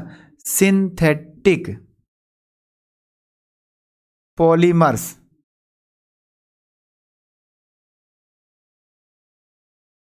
पॉलीमर्स, पॉलीमर्स, ये हो गया। इतनी बात हो गई। यानी कि क्या है? अर्ध संश्लेषित बहुलक, अर्थात इसको क्या है? Semi synthetic polymers. अब ये क्या है? अर्ध संश्लेषित का मतलब सीधा सीधा होता है कि जो नेचुरल बहुलक हमारा होता है, पॉलीमर होता है, उसको हम क्या करते हैं? उसको कुछ परिवर्तित करते हैं, एक नया बहुलक बनाते हैं। तो जो नया बहुलक बन के आता है उसी को अर्ध संश्लेषित बहुलक कहते हैं। सेमी सिंथेटिक क्या कहते हैं? पॉलीमर्स कहते हैं, सीधा सीधा। तो कहने का मतलब क्या? जो बहुलक होगा हमारा नेचुरल वाला, उसको क्या करेंगे? थोड़ा सा चेंजिंग करेंगे, उसमें परिवर्तन करेंगे, जो नया बहुलक आएगा उसी को क्या बोलेंगे हम? अर्ध संश्लेषित बहुलक, है ना। तो वो कह सकते हो कि वे बहुलक जो प्राकृतिक बहुलक के रासायनिक रूपांतर से प्राप्त किए जाते हैं। क्या भैया? वे बहुलक, यहीं लिख दें, वे बहुलक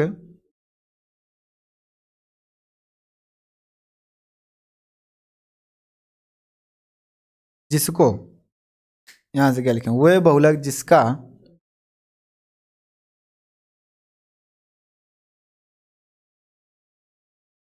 वह बहुलक जो है ना प्राकृतिक बहुलक के प्राकृतिक बहुलक के रासायनिक रूपांतरण से, है ना, क्या भैया, रासायनिक रूपांतरण से, रासायनिक रूपांतरण, है ना, से प्राप्त किए जाते हैं, है ना, प्राकृतिक बहुलक कहलाते हैं भैया। क्या है वो, सॉरी, अर्ध संश्लेषित बहुलक कहलाते हैं। अर्ध संश्लेषित बहुलक कहलाते हैं। बस, यानी कि ये क्या है भैया, उससे जो प्राप्त होते हैं। अब देखिए सेलुलोज से आता है, हमारा एग्जाम्पल तमाम है। सेलुलोज से क्या भैया, सेलुलोज एसीटेट जो है ना, वो एक प्रकार का नया बहुलक है, लेकिन वो कहाँ से आया है, सेलुलोज एसिड, यानी सेलुलोज का रूपांतरण किया गया है एसीटेट में, जिसे सेलुलोज एसीटेट कहा गया। तो वो बहुलक जो हुआ वो क्या हुआ, अर्ध संश्लेषित हुआ। अब सेलुलोज तो हमारा यहाँ पादपों में पाया जाएगा ना, ये तो होता है। क्या है, इतना हो गया। उसके बाद क्या है, सेलोफेन है, सेलुलोज हो गया, है ना, सेलुलोज नाइट्रेट भी कह सकते हो आप। एग्जाम्पल लिख सकते हैं, दिख रहा कि नहीं दिख रहा है, दिख रहा है, यही लिखते हैं, यहाँ लिखें, यहाँ लिखें एग्जाम्पल, दिख रहा है। तो क्या होगा भैया, सेलुलोज एसीटेट,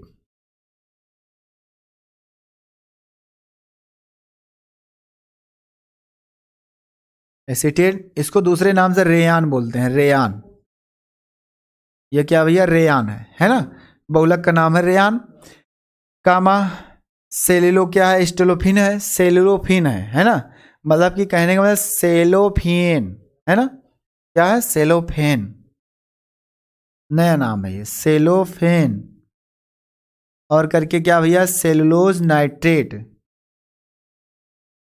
सेलुलोज नाइट्रेट, ये अगला एग्जाम्पल ETC। ये सब क्या है हमारे, है ना, ये क्या है, एक प्रकार के अर्ध संश्लेषित बहुलक है, क्योंकि सेलुलोज से ये कन्वर्ट किए गए हैं, रासायनिक रूप से इनको परिवर्तन किया गया, रासायनिक रूपांतरण किया गया है ना।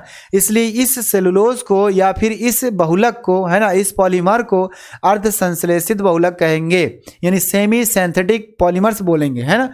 क्यों, क्योंकि ये प्राकृतिक बहुलक से रासायनिक रूपांतरण किया गया है, प्राकृतिक बहुलक का रासायनिक रूपांतरण किया गया है। इसमें आप नाम जान जाइए भैया, सेलुलोज है। सेलुलोज अगर अकेले लिखा होता तो ये प्राकृतिक बहुलक में आता, है ना, लेकिन सेलुलोज के साथ एसीटेट लिखा है, इसका मतलब ये बदला गया है और एक नया नाम आया, रेयान। रेयान एक ऐसा बहुलक है जो हमारा क्या, अर्ध संश्लेषित बहुलक है। अब ऑप्शन में डायरेक्ट ऐसे कह दिया आपको कि भैया अर्ध संश्लेषित बहुलक है, ऑप्शन में क्या बोला, अर्ध संश्लेषित बहुलक है। तो आप क्या करोगे, सोचोगे भैया अर्ध संश्लेषित बहुलक क्या होता है, थ्योरी तो हम पढ़वे नहीं किए, है ना, तो कहोगे एक नंबर का करो, छोड़ दो, है ना, छोड़ दो, क्या करेंगे, जाने दो, यही सोचोगे। लेकिन नहीं, सीधा सीधा आता है यार, अर्ध संश्लेषित मतलब हल्का सा परिवर्तन, आधा परिवर्तन, सीधा सीधा। तो आधा परिवर्तन किसका होगा, वो होगा जो प्राकृतिक बहुलक है उसका हो रहा है। अब सेलुलोज होता है, उसमें एसीटेट का क्रिया करा दिया, सेलुलोज एसीटेट बन गया, और वो सेलुलोज एसीटेट बना, उसका नया नाम हम जानते हैं कि क्या होता है, रेयान होता है। जैसे गुड्डू का नाम पप्पू होता है ना, अगले अगले नाम से जानते हैं, है ना। घर पे दूसरा नाम होता है, स्कूल में क्या होता है, दूसरा नाम होता है, दोस्तों के बीच में दूसरा नाम होता है ना। तो ये चीज़ होता है। जैसे आजकल बहुत जानते हैं, सोना बाबू होता है ना, तमाम प्रकार का नाम ये होता है, लाला आ जाते हैं, यानी बहुत कुछ बन जाता है यार, ये क्या क्या बना के रख दिए हैं, सब तमाशा हो गया। तो ऐसे इस नाम को जाना, उस नाम को तो आप कम से कम 10 मर्तबा से नाम जानते हैं, 10 प्रकार से नाम जानते हैं, जिसको आपको जानना नहीं चाहिए, है ना, और जिसको जानना चाहिए उसको नहीं जानोगे, ये होता है। तो सेलुलोज एसीटेट क्या है, रेयान है, क्या है भैया, रेयान है, इसको अलग से लिख लेते हो। हमारा क्या है, ये ऐसे ही रहेगा, सेलोफेन, सेलुलोज से बना है सेलोफेन। उसके बाद क्या है, सेलुलोज, देखिए नाइट्रेट मिला दिया, सेलुलोज नाइट्रेट हो गया। तो ये सब जो हमारे बहुलक आते हैं वो बहुलक कौन से हैं, अर्ध संश्लेषित बहुलक हैं, है ना। चलिए इतनी बातें समझ में आ रही है, इसको स्क्रीनशॉट लीजिए इसका जल्दी से और इसको नोट करिए ताकि मैं आगे बताऊं फटाक से। ये हो गया। चलिए अगला हेडिंग है संश्लेषित बहुलक। अभी तक अर्ध था, अब पूरा संश्लेषित करेंगे, है ना, पूरा परिवर्तन करेंगे। हो गया, मिटाएं। तीसरा हेडिंग आपको डालना है, आपका मेन हेडिंग यही रहेगा, ऊपर वाला ही।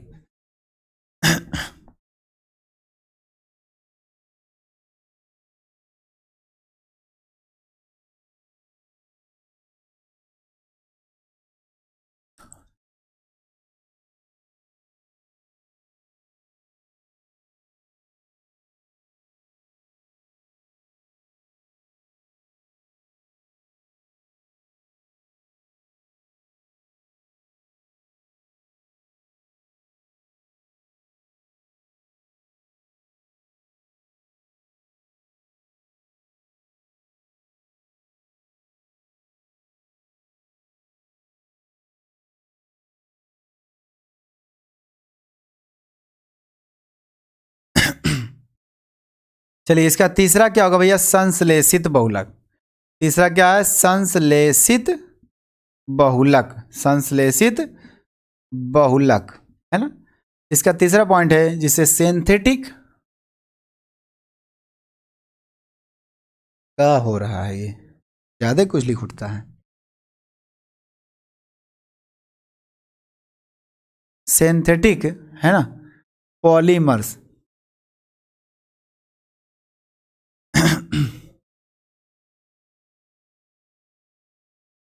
इसमें हमें क्या करना है भैया, सिंथेटिक पॉलीमर में, है ना।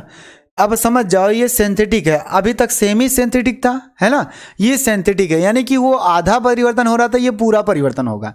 यानी कि जो पूर्ण रूप से परिवर्तन करके नया बहुलक बनाया जाता है उसी को हम सिंथेटिक बहुलक कहते हैं। अब इसको आप ऐसे कहते हो, मानव निर्मित बहुलक भी कह सकते हो, है ना। क्या कह सकते हो, मानव निर्मित बहुलक। क्यों, क्योंकि ये पूरा परिवर्तन करना है ना। तो क्या है, मानव निर्मित बहुलक, सीधा सीधा क्या बोलेंगे भैया, मानव निर्मित, मनुष्य के द्वारा, हमारे द्वारा, है ना, मानव निर्मित, है ना, बहुलक। दिख रहा है बाबू, हाँ, मानव निर्मित बहुलक संश्लेषित बहुलक कहलाते हैं।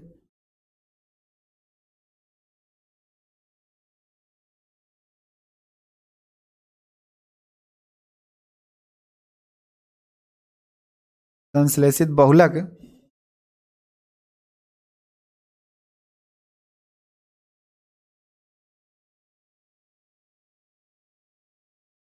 कहलाते हैं। हो गया भैया, मानव निर्मित जितने भी होंगे सब क्या है, क्या कहलाएंगे, सिंथेटिक बहुलक कहलाएंगे। अर्थात कहने वाला सिंथेटिक पॉलीमर कहलाएंगे, यानी संश्लेषित बहुलक कहलाएंगे, है ना। अब संश्लेषित बहुलक क्या है, जैसे पॉलीथीन, है ना, मानव निर्मित करता है एथीन से, तो पॉलीथीन क्या है, एक बहुलक हमारा है। अब प्लास्टिक कोई भी ले लीजिए, है ना, प्लास्टिक ले लेते हैं, वो भी प्लास्टिक पॉलीथीन में आएगा, है ना। संश्लेषित रेसे ले लीजिए, है ना, संश्लेषित रबड़ ले लीजिए, क्या संश्लेषित लगा दीजिए, संश्लेषित हो गया मतलब बनाया गया है ना। तो क्या भैया इसमें एग्जाम्पल लेंगे, आप क्या लेंगे, एग्जाम्पल, आपके पास एग्जाम्पल बहुत सारे हैं, है ना। क्या है, प्लास्टिक लिख दीजिए, प्लास्टिक लिख दीजिए, प्लास्टिक। अब प्लास्टिक नहीं समझ में आ रहा है तो आप प्लास्टिक में पॉलीथीन तो जानते हैं ना, पॉलीथीन हो गया। अब पॉलीथीन जो हो गया ये हमारा क्या है, एक प्रकार से बनाया गया है ना, संश्लेषित किया गया है, किससे, एथीन से, है ना, एथीन से बनाया गया है। तो ये क्या हुआ, प्लास्टिक जो बहुलक है वो कौन सा बहुलक है, संश्लेषित बहुलक है ना। उसके बाद अगला आता है क्या, संश्लेषित रेसे, संश्लेषित भैया रेसे, इसको कहते हैं, ये कौन सा बहुलक होगा, नायलॉन 6 जो टायरों में आता है भैया, नायलॉन, ये तो पढ़े होंगे, है ना, नायलॉन 6 ये हो गया, नायलॉन 6। उसके बाद आप पढ़े हैं संश्लेषित रबर, कामा, ये भी पढ़ेंगे, अभी आपको पढ़ाया जाएगा कैसे बनाया जाता है, ये बताएंगे, कंपनी में जाके आप बना सकते हैं संश्लेषित रबर। यहाँ क्या आएगा, ब्यूना एस, इसको क्या बोलेंगे, ब्यूना एस बोलेंगे, ये होगा ब्यूना एस हो गया, ETC इत्यादि एग्जाम्पल होते हैं, बहुत सारे हैं, ऐसी बात नहीं है, लेकिन आप समझिए बस ज़्यादातर जो आपका इंपॉर्टेंट होता है जो ऑप्शन में पूछता है मैं उसी को लिख रहा हूँ केवल, बस उसी को जो इंपॉर्टेंट आपका है कि जिससे क्वेश्चन बन जाते हैं, जिससे क्वेश्चन बनते हैं या जिसके ऊपर क्वेश्चन बनते हैं वो चीज़ मैं लिख रहा हूँ, है ना। तो क्या हो भैया, प्लास्टिक हमारा क्या पॉलीथीन है ना, जितने भी पॉलीथीन है, जितने भी प्लास्टिक है, सब पॉलीथीन के अंदर आएंगे। पॉलीथीन एक प्रकार का क्या है, बहुलकहैया है और वो बनाया जाता है, हो गया। संश्लेषित रबर कामा करके है, संश्लेषित रबर क्या है, जो संश्लेषित यानी कि रेसे समान, रेसों के समान। अब टायर्स ले लीजिए, टायर को जब बनाते हैं तो खींचते हैं तो रेसा निकलता है ना, तोड़ते हैं या मान लो उसको चीरते हैं तो क्या है, रेसे निकलते हैं, सीधा सीधा मतलब धागे, उसके धागों के समान। तो रेसों को उसको समझा गया, उसका नाम वहीं से दिया गया कि संश्लेषित रेसे हैं। उसको क्या कहते हैं, उसके बहुलक के केस में नाम आता है कि नायलॉन 66। अब नायलॉन 66 क्या है, संश्लेषित रेसे है, या नायलॉन 66 कौन सा बहुलक है, क्या भैया, संश्लेषित बहुलक है ना, ये बात बोल सकते हैं। संश्लेषित रबर जो हमारा तो उसे ब्यूना एस बोला जाता है, यानी ब्यूना एस के नाम से ये भी क्या हमारा संश्लेषित रबर है। अब आपका इस पे क्वेश्चन एक बार बना था, शायद बिहार बोर्ड में आएगा, देख लेना, अब की बार हो सकता है, और नहीं तो जब कराया जाता है कहीं ये क्वेश्चन बना है, और वो क्या कहा गया था, निम्न में से संश्लेषित रबर है, ऑप्शन दिया था, है ना, नायलॉन 6 दिया था, संश्लेषित वो भी है, नायलॉन 66 दिया था, ब्यूना एस दिया था, है ना, उसके बाद एक रबर दिया था। तो ब्यूना एस हमारा क्या है, संश्लेषित रबर है, बाकी कोई नहीं है। संश्लेषित रबर मतलब कि संश्लेषित बहुलक जो है वो तो सब है, जो उसमें एग्जाम्पल में दिए गए थे ऑप्शन में चारों, वो संश्लेषित क्या है, संश्लेषित बहुलक है, सबका सब, लेकिन संश्लेषित रबर नहीं है। संश्लेषित रबर तो हमारा क्या, ब्यूना एस है ना। तो इस बात को नोट करना, जैसे कि मैंने पहली बार बताया, यानी कई बार बताते आ रहे हैं बहुत पहले से, कि भैया उसके नाम को हर तरह से समझने की कोशिश करो, उसके अर्थ को हर तरह से घुमा के समझने की कोशिश करो, यही क्वेश्चन बना लिया करो। थ्योरी भले ही है लेकिन इसमें बड़ा दम है, ध्यान देना। तो इतनी बातें समझ में आ गई आपको, नोट हो गया। चलिए अगला एग्जाम्पल है, अगला मेन रीडिंग अब आएगा भैया। इसमें 3 थे स्रोत के आधार पर, अब आपका आता है संरचना के आधार पर वर्गीकरण, है ना। तो इसको नोट कर लीजिए, मैं मिटा रहा हूँ, स्क्रीनशॉट अगर ले चुके हैं तो बहुत अच्छी बात है। आगे आइए, दूसरा हेडिंग अब इसका मेन होगा, संरचना के आधार पर। क्या होगा भैया, संरचना के आधार पर।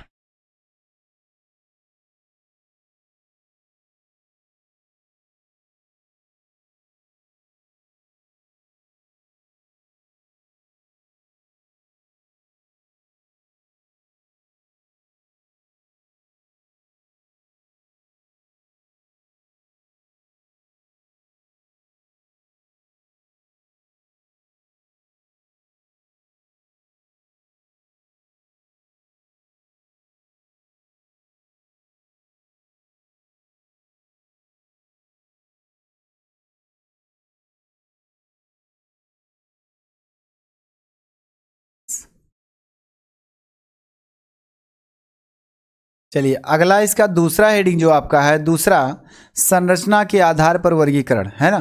संरचना के आधार पर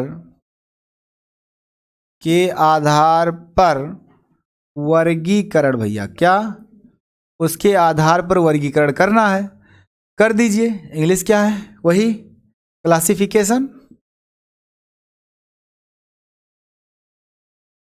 क्लासिफिकेशन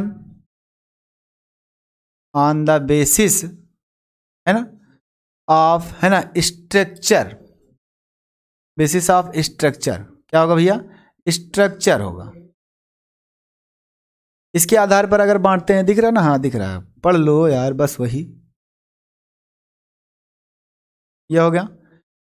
चलिए इसके बारे में हम पढ़ते हैं, इसके अंदर कौन कौन आते हैं। संरचना के आधार पर अब आता है, आप पढ़े होंगे भैया, क्या पढ़े होंगे, रेखित बहुलक, है ना, रैखिक बहुलक है, उसके बाद क्या है, शाखित श्रृंखला है, तमाम प्रकार के हैं रैखिक बहुलक। तो पहला हेडिंग इसमें डालेंगे ये वाला, क्या है, रैखिक बहुलक, है ना, रैखिक लीनियर पॉलीमर, रैखिक बहुलक, क्या है, रैखिक बहुलक, लीनियर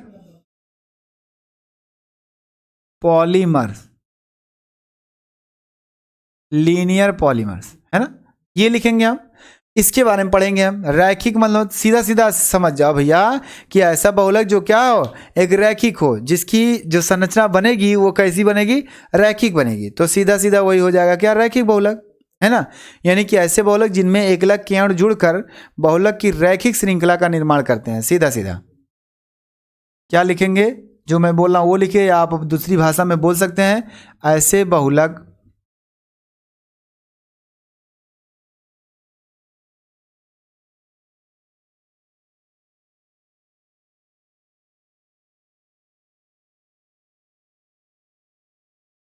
ऐसे बहुलक, है ना, जिसमें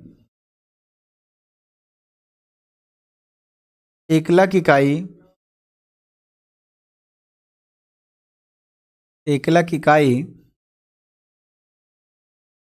आपस में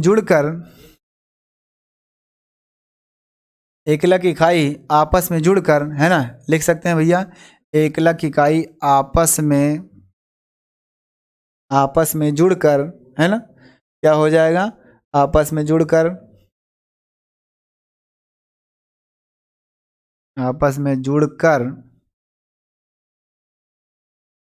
एक रैखिक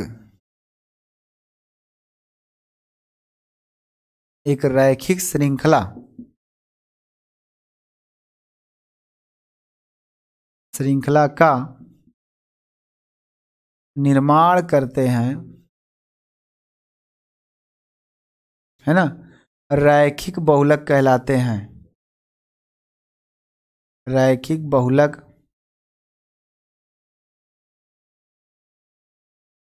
कहलाते हैं, क्या कहलाते हैं भैया, रैखिक बहुलक कहलाते हैं। आइए देखिए इसमें क्या करा है, ऐसे बहुलक हों जिनमें एकलक इकाइयां जो होती हैं उनकी आपस में जुड़ करके एक रैखिक श्रृंखला का निर्माण करती हैं। किसकी, एक रैखिक श्रृंखला का निर्माण करती हैं, उसी को हम कहते हैं रैखिक बहुलक, है ना। यानी कि ऐसा बहुलक हो जिसमें अगर उसकी जो इकाई हैं, मतलब जो एकलक इकाइयां हैं, वो आपस में ऐसे जुड़े हों जो एक श्रृंखला दिखाई देती है। एक श्रृंखला मतलब एक लाइन दिखाई देती है सीधी सीधी, है ना। तो जो बहुलक दिखेगा, जो बहुलक होगा, जिस बहुलक के अंदर ऐसी संरचना दिखेगी, उसी बहुलक को हम क्या बोलेंगे भैया, रैखिक बहुलक बोलेंगे। क्या बोलेंगे, रैखिक बहुलक बोलेंगे। तो आइए इसको लिखिए आराम से जल्दी से, है ना। चलिए कौन सा आएगा एग्जाम्पल देखते हैं, क्या आएगा भैया, आपका आएगा उच्च घनत्व वाला पॉलीथीन आएगा, पीवीसी आएगा, नायलॉन आएगा, है ना।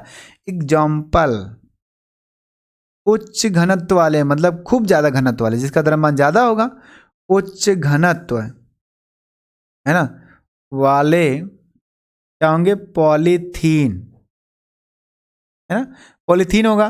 उसके बाद क्या भैया, कामा करके कहा हो जाएगा, बताओ जल्दी से, है ना। हमने क्या कहा अभी अभी, क्या आएगा भैया, एक और क्या आएगा, पॉलीथीन के बाद क्या आया, नायलॉन आ गया, है ना, नायलॉन आ गया, नायलॉन हो गया।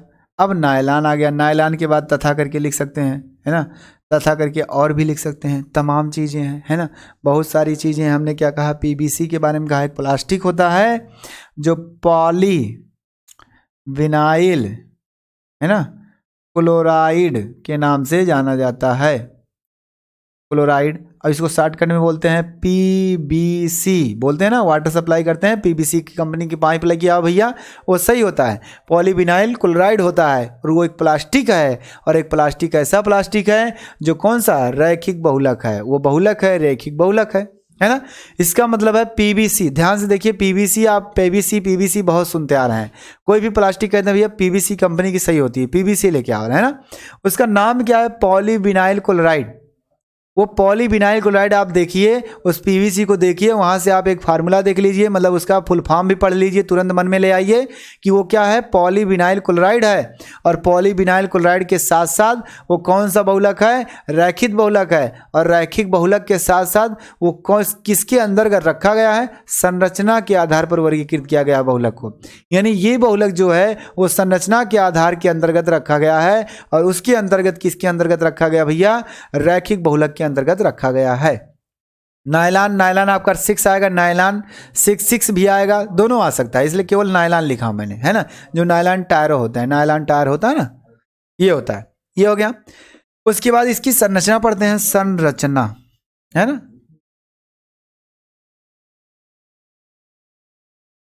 संरचना, संरचना जो होती है, अब रैखिक कहा है भैया तो रैखिक है तो होगा, और क्या होगा है। आप ऐसे करके बना सकते हैं। आप एक रैखिक दिख रहा ना,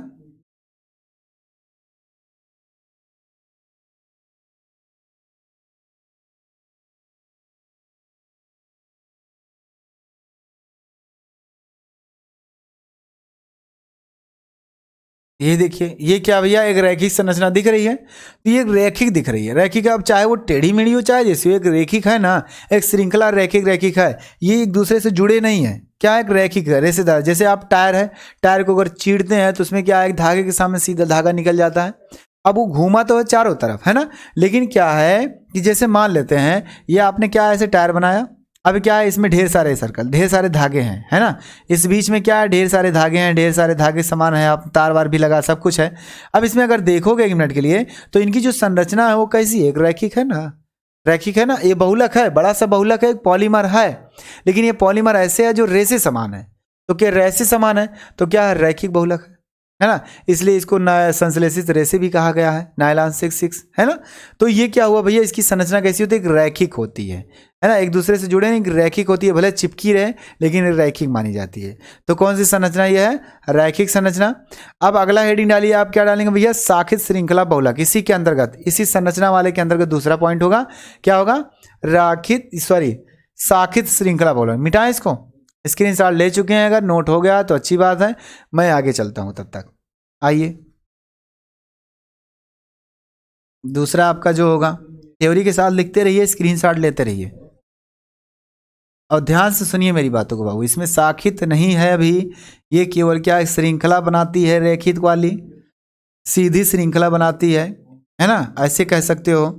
नहीं टेढ़ा मेढ़ा मत सोच लेना, खाली श्रृंखला सोचना। चलिए हो गया।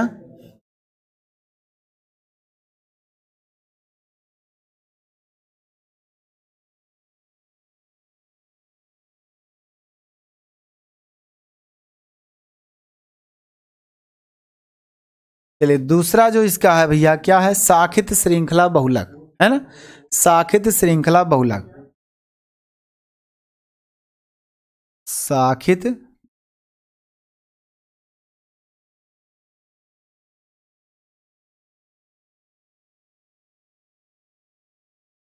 श्रृंखला बहुलक है ना। ब्रांचेस क्या है, पॉलीमर, ब्रांचेस पॉलीमर होगा, और कुछ करना नहीं है ना, ब्रांच्ड चैन पॉलीमर।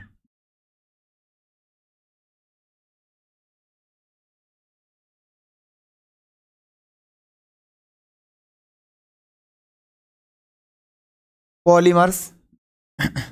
चलिए इसको देखते हैं भैया, क्या है, ब्रांच वाली। ब्रांच का मतलब सीधा सीधा शाखा। इन्हीं ऐसे बहुलक जिनमें क्या हो, शाखित हो, जिनमें शाखाएं हो है ना, जिनके एक अलग कण के आपस में एक जुड़ करके एक अलग से श्रृंखला बनाती हो, और उनके साथ साथ क्या हो भैया, एक अलग अलग से छोटी छोटी क्या हो, शाखाएं निकली हो। मतलब कहने का मतलब एक टहनी है, उस टहनी से छोटे छोटे और टहनियाँ निकली हैं। उस तरह से अगर कोई बहुलक है तो वो क्या है, शाखित श्रृंखला बहुलक कहलाएगा है ना। तो आइए मैं इसको थ्योरी लिख देता हूं अगर लिखना चाहते हैं, या एग्जाम्पल ही समझ लीजिए, थ्योरी क्या लिखेंगे है ना। तो चलिए थ्योरी लिखना चाहते हैं तो लिख सकते हैं, नहीं लिखना चाहते तो नहीं लिख सकते हैं। तो इसमें अगर लिखना है तो लिख लीजिए भैया, इस प्रकार के बहुलक में है ना,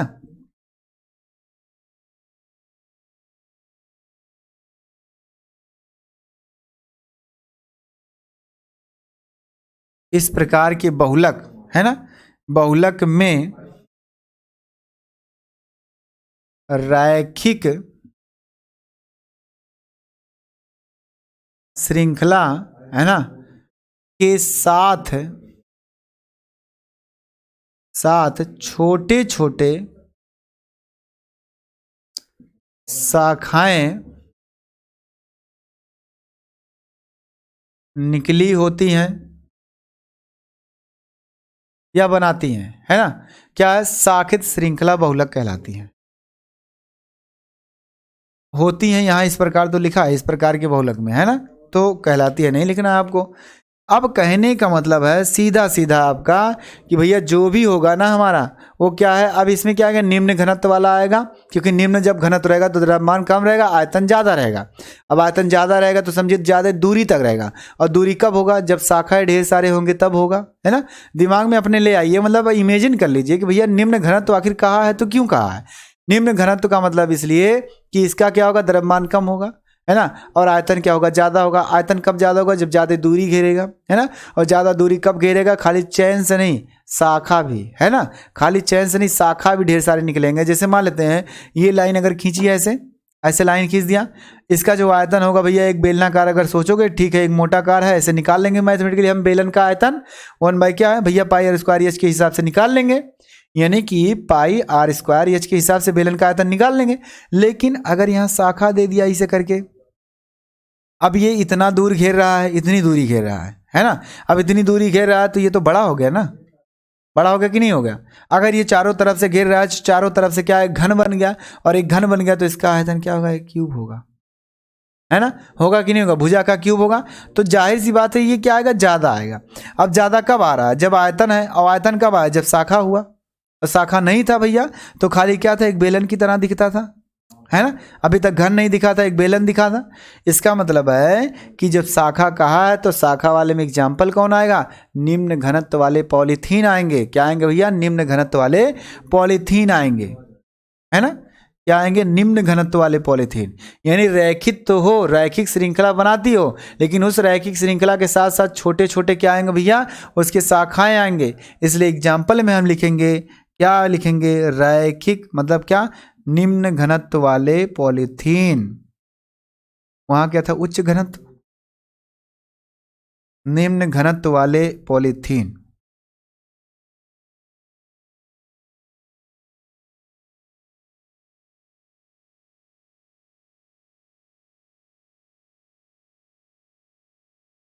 निम्न घनत्व वाले पॉलीथीन, है ना, ये हो गया ईटीसी।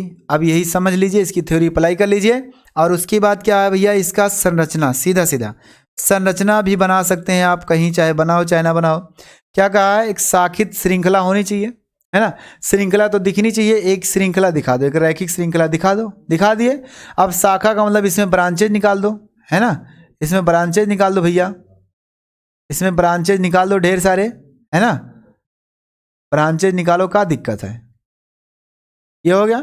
ये जो ब्रांचेस दिख रहे हैं भैया, एक क्या दिख रहा है, शाखा दिख रहा है ना, शाखा वाला एक चेन दिख रहा है ना, और शाखा वाला एक क्या है, बड़ा सा बहुलक है ना, और ये शाखा वाला बड़ा सा बहुलक है, तो इसी बहुलक को हम क्या कहेंगे, शाखित श्रृंखला बहुलक, क्योंकि इसमें क्या है, श्रृंखला के साथ साथ शाखा भी है ना। क्या है भैया, श्रृंखला के साथ साथ शाखा है, तो शाखित श्रृंखला बहुलक कहा जाएगा, है ना, शाखित श्रृंखला बहुलक कहा जाएगा। समझ में आ रही इतनी बातें। तो चलिए इसको नोट करिए अच्छे से, स्क्रीनशॉट इसका लीजिए ताकि हम आगे बताएं। हो गया, ठीक, ओके, साफ दिख रहा है ना, क्लियर दिख रहा है। चलिए अगला इसका आता है भैया, इसका तीसरा पॉइंट सी है, त्रियक बंधित बहुलक।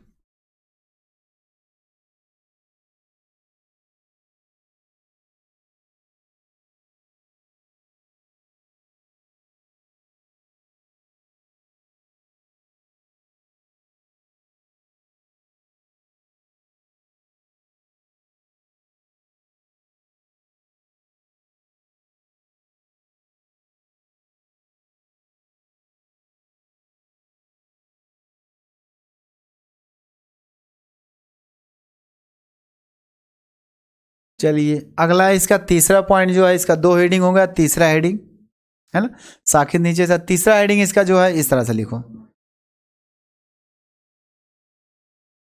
तीसरा जो होगा हमारा वो क्या होगा, हमने क्या कहा, त्रियक बंधित बहुलक, है ना, त्रियक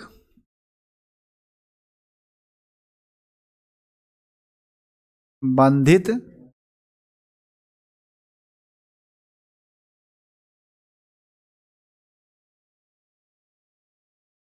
त्रियक बंधित बहुलक, है ना। त्रियक बंधित क्या होगा भैया, 3 डायमेंशनल वाला जानते ही हैं, 3 दिशा का, है ना।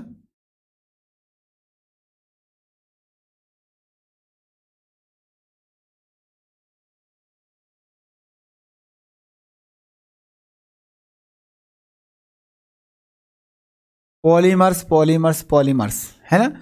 ये हो गया। अब इसमें क्या आता है, साखित है, सीधा सीधा साखित का मतलब त्रियक बंधित, मतलब 3D में, है ना।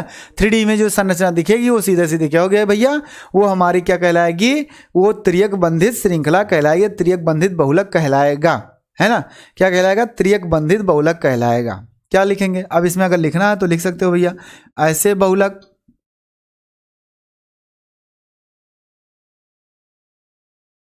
ऐसे बहुलक, है ना। क्या लिखेंगे भैया, ऐसे बहुलक, है ना,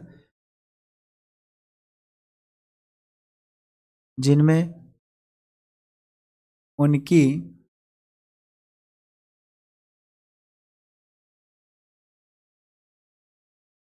उनकी रैखिक श्रृंखलाएं भैया, उनकी रैखिक श्रृंखलाएं, रैखिक श्रृंखलाएं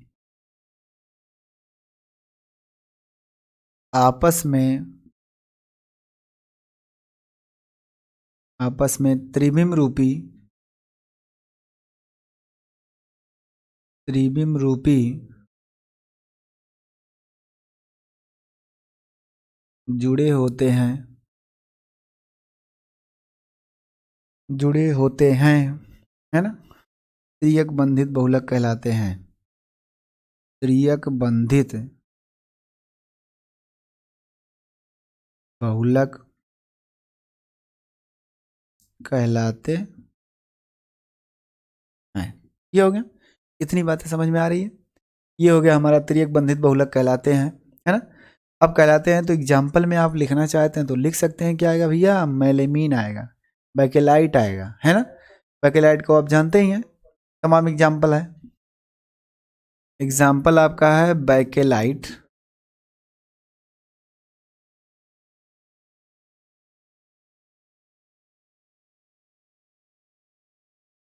मेलेमीन, ईटीसी।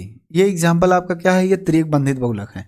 इसमें कह रहा है जो रैखिक श्रृंखला होगी आपस में वो 3 दिशा में जुड़ेगी, मतलब कि कोई आगे होगा कोई पीछे होगा, है ना, इस तरह से होंगे। तो मैं कुछ बनाने जा रहा हूँ श्रृंखला, देखिएगा आप आपस में ध्यान से देखिएगा, एक सर्कल बनाएगा ये, है ना।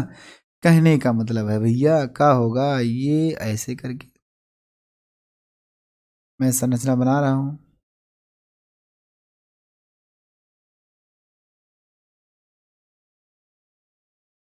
चलिए मान लेते हैं कि ऐसे करके, ऐसे करके ऐसे हो गया। इधर से अभी देखिए, इन सबको अभी बनाना नहीं है आपको।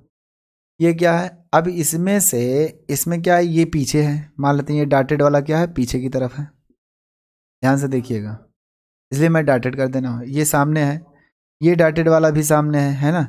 ये क्या है, ये वाला पीछे हो गया हल्का सा, है ना, ये हो गया। अब ये जो है ये और पीछे चला गया, क्या भैया, और पीछे हो गया, है ना। और ये जो है एकदम फ्रंट में आ रहे हैं, मतलब कहने का मतलब जैसे घुमाव हो रहा है, घुमाव, है ना। एक पाइप जो होता है वो समझ जाओ आप कि ये पोर्शन क्या ऊपर की तरफ है, ये डॉटेड क्या है पीछे की तरफ, ये वाला भी पीछे की तरफ है। जैसे कहने का मतलब कि आपका ऐसे घुमाव बन रहा है, तो घुमाव अगर हम बना रहे हैं तो समझे, देखिए ऐसे बना रहे हैं तो ये हाथ आपको फ्रंट में दिख रहा है लेकिन ये नहीं दिख रहा है जब ऐसे करते हैं, है ना। तो ऐसे है, ये वाला जो ऊपर उधर की तरफ है, और ये जो फ्रंट में वो सामने दिख रहा है, ये नीचे की तरफ जो नीचे से घूम के जाता है, एक घुमाव पाइप बना रहा है ऐसे, इसलिए हम इसको थोड़ा सा डार्क करते हैं। ये क्या आपका सामने दिख रहा है, इस तरह से ये 3D में होगा, नहीं तो कहोगे कि सर जी ये तो 2D में दिख रहा है, आप तो 3D बना के बोल के चले गए, है ना। ये समझ में नहीं आ रहा है, समझ नहीं, फील करो, फील करोगे, महसूस करोगे तब आएगा, नहीं तो कभी नहीं आने वाला है। आइए देखते हैं क्या होता है इसमें। ये हो गया आपके सामने। अब यहाँ देखिए कामा, ये जुड़ रहा है, 3D में जुड़ रहा है ना। एक दूसरे से क्या बनाएंगे, बंध बनाएंगे।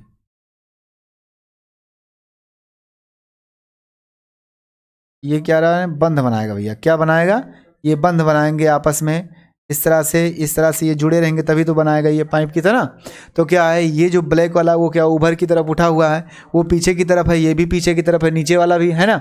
और एक दूसरे से क्या है, ये 3D में, यानी कि कोई उधर से जुड़ा है, कोई इधर से जुड़ा है, कोई ऊपर से कोई नीचे से जुड़ा है, जुड़ करके क्या है, एक संरचना बना रहा है और एक बड़ा सा बहुलक बना रहा है। उस बड़े से बहुलक को हम क्या बोलते हैं भैया, क्या बोलते हैं, त्रियक बंधित बहुलक, है ना। क्या बोलते हैं, त्रियक बंधित बहुलक बोलते हैं। तिर्यक बंधित बहुलक, तिर्यक बंधित बहुलक कहा जाता है ना। इतनी बातें समझ में आ गई। चलिए अगला हेडिंग हमारा होगा भैया, जल्दी से इसको नोट करिए, इसका स्क्रीनशॉट लीजिए जल्दी से।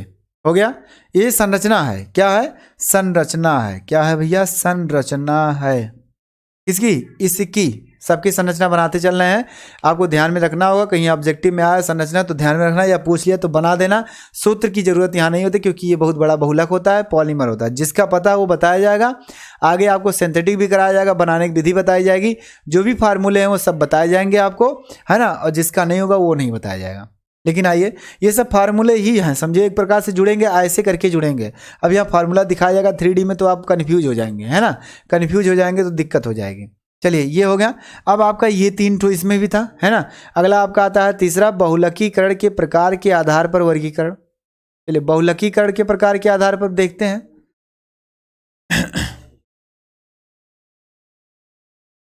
चलिए भैया जल्दी से देखते हैं।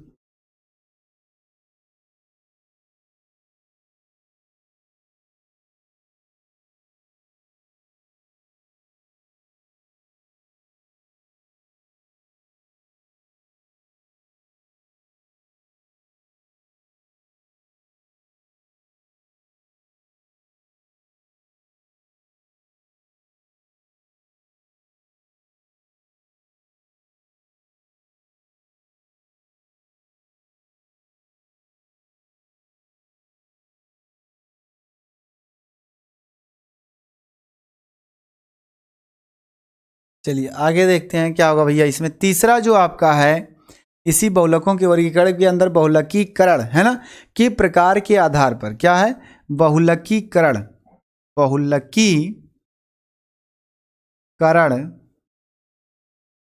के प्रकार के आधार पर वर्गीकरण। अभी हम बताने वाले हैं इंपॉर्टेंट बात, अभी आप जाना मत कहीं, बहुत ही इंपॉर्टेंट बात बताई जाएगी, है ना, लास्ट में, जो कि आपको उस सिस्टम पे चलना है, और चलेंगे तो 100% कामयाब हो जाएंगे। क्या है भैया, बहुलकीकरण के आधार पर वर्गीकरण, है ना। इसके हिसाब से हम क्या करेंगे, बांटेंगे इसको, देखते हैं कितने वर्गों में ये भी बट रहा है। तो क्या है, classification on the basis of the mode of polymerization, है ना। लिखना चाहते हैं तो लिख सकते हैं, सीबीएसई वाले भी देख लें, classification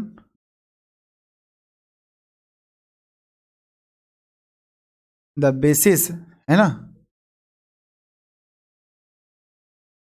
made of polymerisation, polymerisation, है ना, ये होता है इसकी इंग्लिश भैया, और कुछ नहीं करना है। यह है, इसमें हम बांटेंगे। बांटेंगे अब क्या क्या, इसमें सबसे पहला हेडिंग आता है आपका योगज बहुलक। योगज माने जुड़ करके, एडिशनल, है ना, या एडिशनल पॉलीमर बोल सकते हो, या एडिशन पॉलीमर्स बोल सकते हो। इसमें पहला आपका आता है एडिशन, यानी कि योगज बहुलक। क्या आएगा भैया, योगज, योगज बहुलक, इसे बोलते हैं एडिशन। अब वो एडिशन वाले वैज्ञानिक नहीं है ना, एडिशन में जोड़ना यहाँ होगा, एडिशन पॉलीमर, पॉलीमर्स भैया, एडिशन पॉलीमर्स, है ना। ये है, इसके बारे में देखेंगे तो इसमें क्या है, सीधा सीधा ऐसा बहुलक जो दो अभिकारकों, है ना, के अणुओं के योग के बराबर होता है, यानी दो अभिकारकों के अणुओं के योग के बराबर होता है। तो यहां से लिखेंगे ऐसा बहुलक,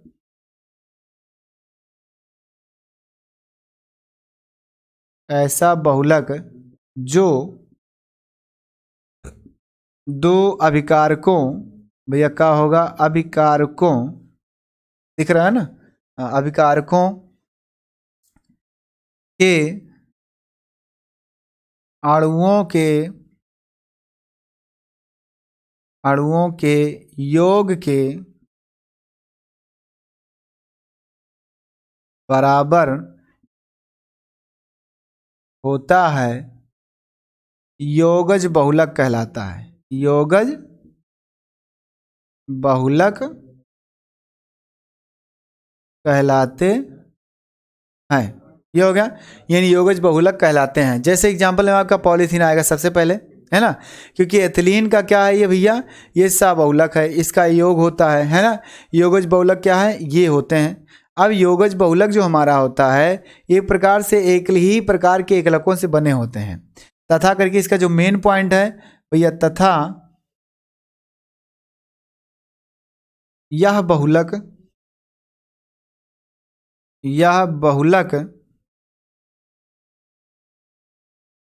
एक ही प्रकार के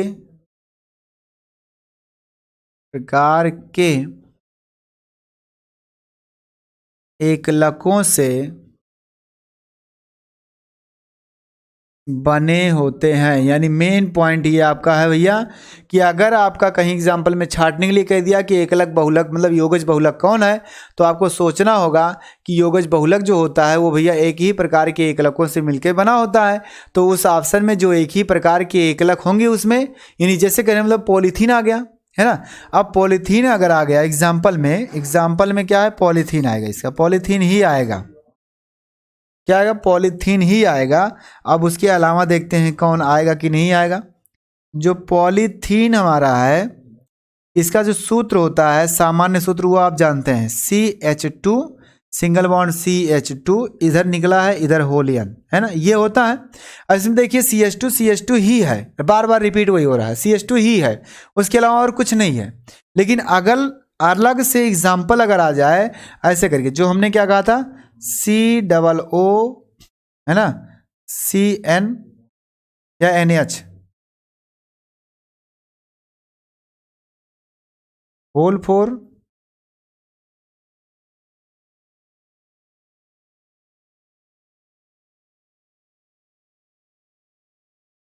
होल 6 कर दो और यहाँ करके इधर कर दो और यहाँ लगा दो होलियन, तब बाहर लगाओ होलियन। इस प्रकार का अगर लिखा है तो इस प्रकार में आप सोच लीजिए इसमें एक ही प्रकार का एकलक नहीं है। देखिए यहाँ CH2, यहाँ CNO है ना, यहाँ फिर आ गया, फिर ये हो गया, ये क्या है, ये CH2 करके होल 6 कर दिया है, ये अलग है, ये अलग है ना। तो कहने का मतलब कि इसमें अलग अलग हैं, तो ये हमारा जो एडिशनल क्या हो, पॉलीमर्स नहीं होगा। यानी कहने का मतलब कि योगज जो अभिक्रिया या योगज क्या बहुलक नहीं होगा, क्यों, क्योंकि इसमें एक प्रकार के एकलक नहीं है, इसमें अलग अलग प्रकार के एकलक है।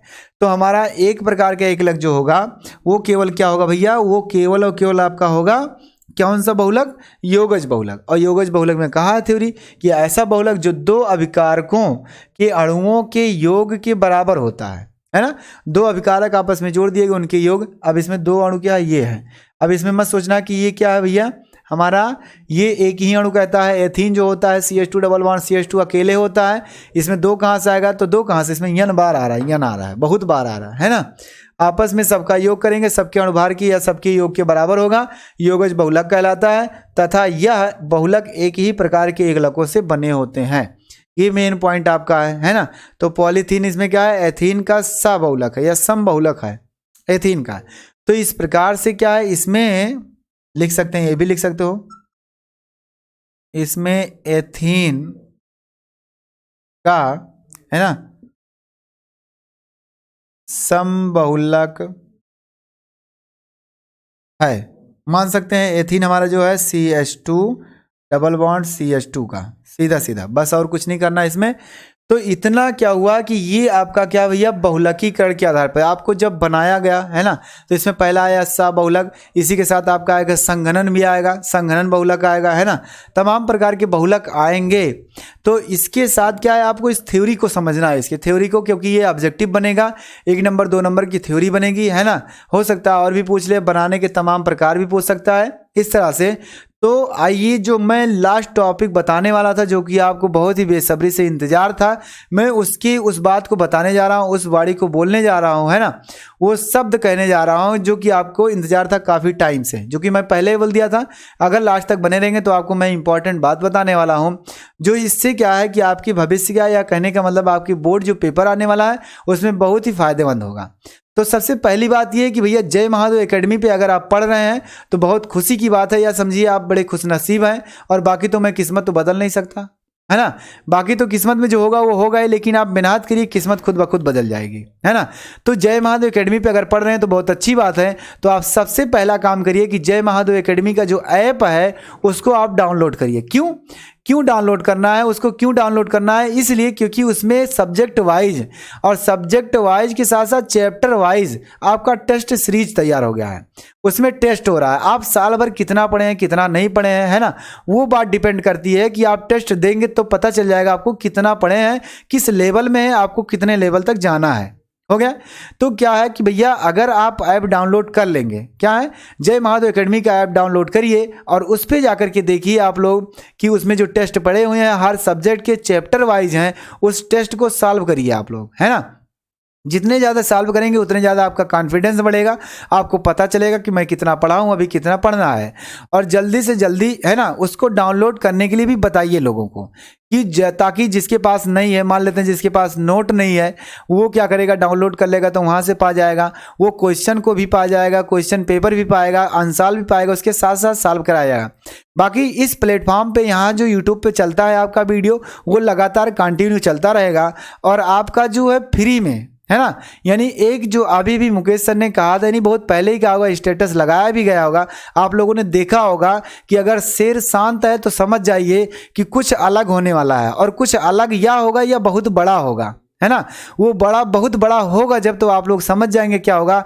और वो हम लोग ऐसा सोच रहे हैं कि इस यूट्यूब पर, है ना, इस YouTube पर जितने भी बच्चे हैं, हर प्रकार के बच्चे हैं भैया, अमीर है गरीब है सब लोग हैं, जिसके पास केवल एक मोबाइल है, एक नेट पैक अगर थोड़ा सा है तो आप उससे, है ना, एक भी रुपया हमको मत दीजिए, कुछ नहीं चाहिए, ना लाइक करिए ना सब्सक्राइब करिए, उस पर आप फ्री कोर्स, है ना, एक क्रैश कोर्स पूरा आप आराम से फ्री लाइव क्लास आप पढ़ सकते हैं पूरी तरह से हर सब्जेक्ट के बारे में, है ना। तो वो प्लान बनाया जा रहा है और कुछ जो कमियां हैं, मतलब जो दिक्कतें आ रही हैं, है ना, इसलिए रुकावट थोड़ा सा हो रहा है, बाकी सारी चीज़ें हो जाएंगी, सब मैनेज किया जा रहा है। बाकी चीज़ें इतने अच्छे से होगा कि आप सोच भी नहीं सकते हैं कि हाँ उतना अच्छा होगा। और शायद ये हम कह सकते हैं पूरे यूपी में, पूरे यूपी बोर्ड की बात करें, यूपी बोर्ड का कोई ऐसा नहीं करता होगा प्लेटफॉर्म पर, यानी अन्य अकेडमी भी है, जो भी है सब लोग है, लेकिन जय महादेव एकेडमी के ऐप पर आपको पूरा हिंदी से, है ना, हिंदी मीडियम से हर सब्जेक्ट की जानकारी दी जाएगी और PDF दिया जाएगा, टेस्ट सीरीज दिया जाएगा, उसके ऐप पर दिया जाएगा। यानी एक स्टेप बाय स्टेप जो 70% डिस्काउंट हो गया उसको फिर से हम लोग लेकर आ रहे हैं, एक क्रैश कोर्स की तरह, वो भी फ्री में आप लोगों के लिए, लेकिन इस यूट्यूब चैनल पर, है ना। लेकिन जब आप कंसंट्रेट होकर के पढ़ेंगे, अच्छे से पढ़ेंगे, तो सारी चीज़ें आपको मिलेंगी। लेकिन सबसे पहला काम आपको करना भैया कि ऐप डाउनलोड कर लेंगे, तो आप जब थ्योरी पढ़ेंगे यूट्यूब पर, ऐप पे जाकर के आप क्वेश्चन को सॉल्व कर सकते हैं। क्या कर सकते हैं, ऐप डाउनलोड कर लेंगे जब, तो उस पर जाकर के आप क्वेश्चन सॉल्व कर सकते हैं।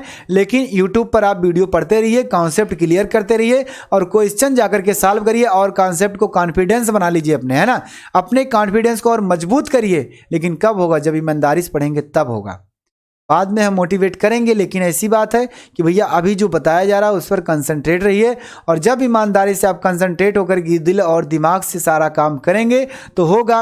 मैं फिर से ये बात बताना चाहता हूँ जो कि बीच में बोल दिया था, क्या है भैया, अगर आप दिल और दिमाग से, मन से कर रहे हैं, सच्चे मन से कर रहे हैं, तो आपको कामयाबी हासिल कराने के लिए पूरी कायनात एक साथ जुड़ जाती है।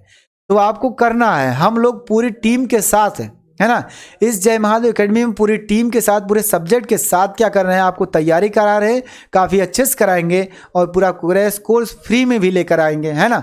जो बच्चे ऐप, मतलब कि ऐप पे क्या है, डोनेट नहीं कर सकते हैं पैसा, वो क्या है, इस पर पढ़ सकते हैं।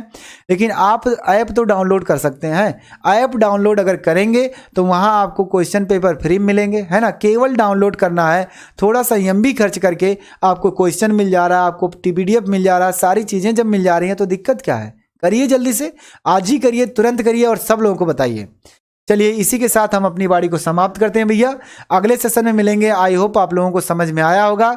Okay, bye bye, take care, good night.